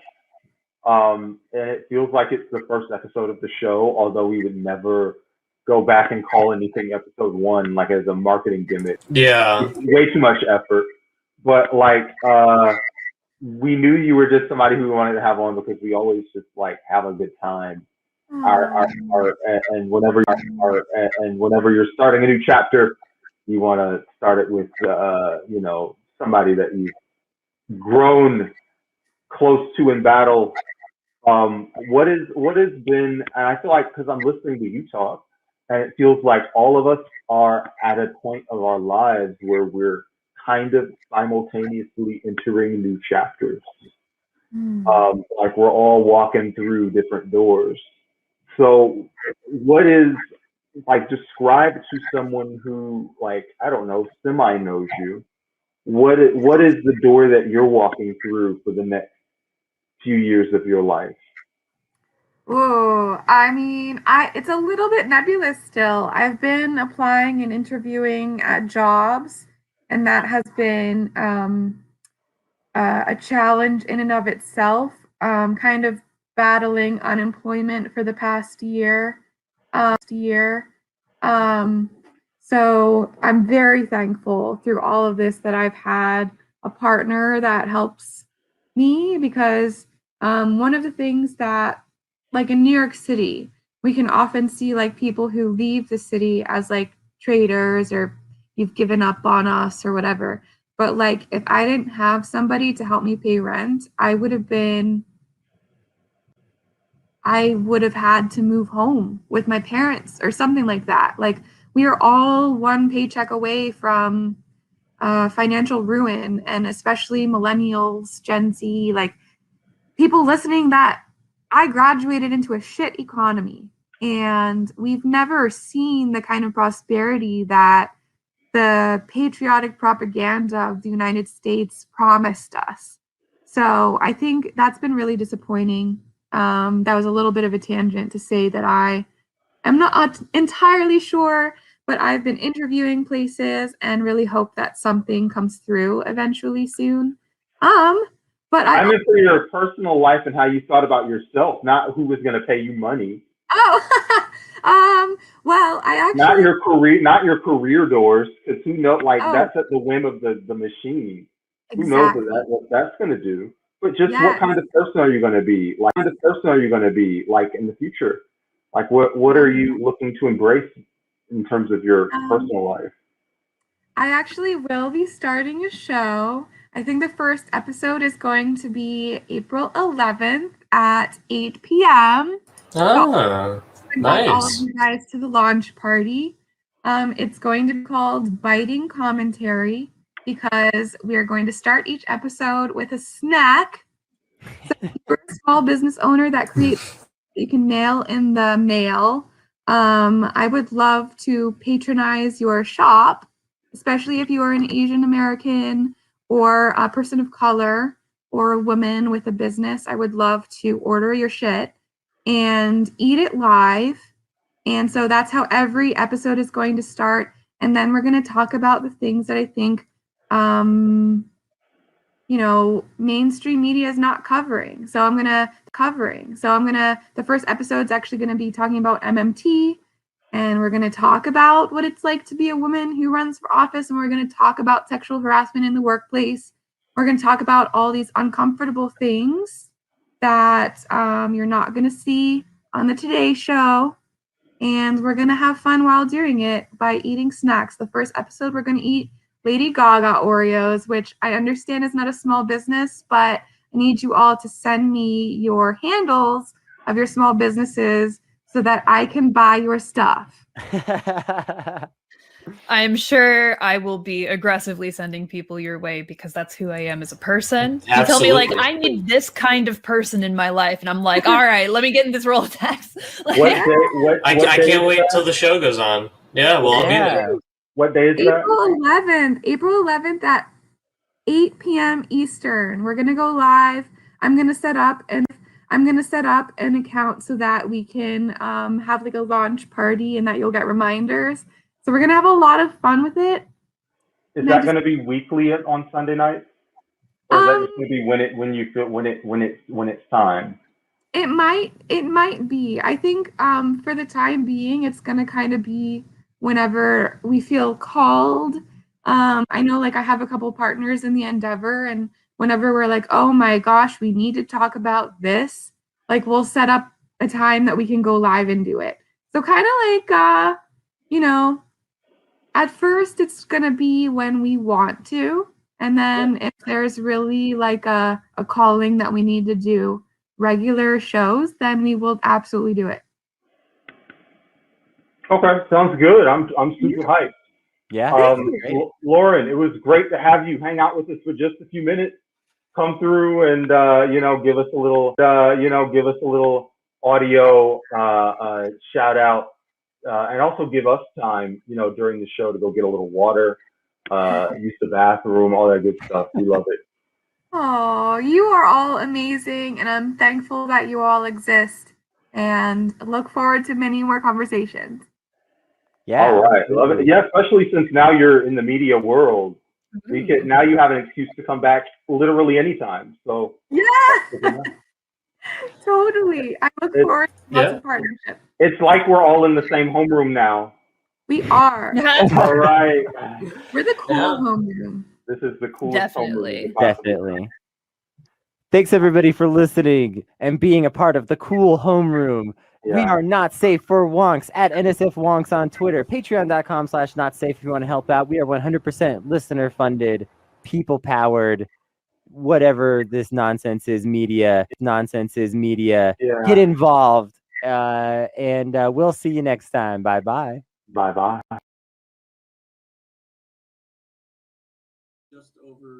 That was our first time doing that, and I really liked, aside from those one or two skits, how good it looked, how good it sounded. Yeah, we'll figure out that audio skipping issue so that, that gets ironed out over the next couple weeks. Whatever was going on there. Sorry about that little thing, folks, but we hope you enjoyed that. Lauren Ashcraft, of course, just one of our best friends of the show. So wonderful to talk to you all the time. And we recorded video of Lauren. So like there is video of her with the shirt, and we'll probably put that out, like, I don't know, maybe sometime during the week. Yeah. So thanks everybody so much for tuning in to our big return after finally taking a break for the first time after 18 months of just straight nonstop podcasting. Yeah. We're really glad to be back. We really appreciate everybody being here and joining us and being a part of this. And we're gonna be back soon with some good stuff, that's for sure. And we're just really we're feeling good about everything. We're trying to make some good things happen. You know, keep up all the good work. So just keep your eye out. So we're gonna be back every Wednesday at this time, 4 Eastern. We're also going to be doing some fundraisers and things like that, like we always do. So keep your eye out for that. Big telethons and stuff like that. You know, you love the not safe telethons. We try to have fun with it. You know, this is just your quick reminder that, you know, we're 100% independent media made by just some people. And we break news. We do journalism. We're talking to actual reporters doing stories, and we're doing real stuff all the time. So we'll be talking to y'all about that in the weeks and months to come. We do a lot with a little. So at NSF Wonks on Twitter, patreon.com/notsafe. You heard it just a second ago. Head on over there, and we'll see you next Wednesday. All right, we'll see y'all later. Bye bye.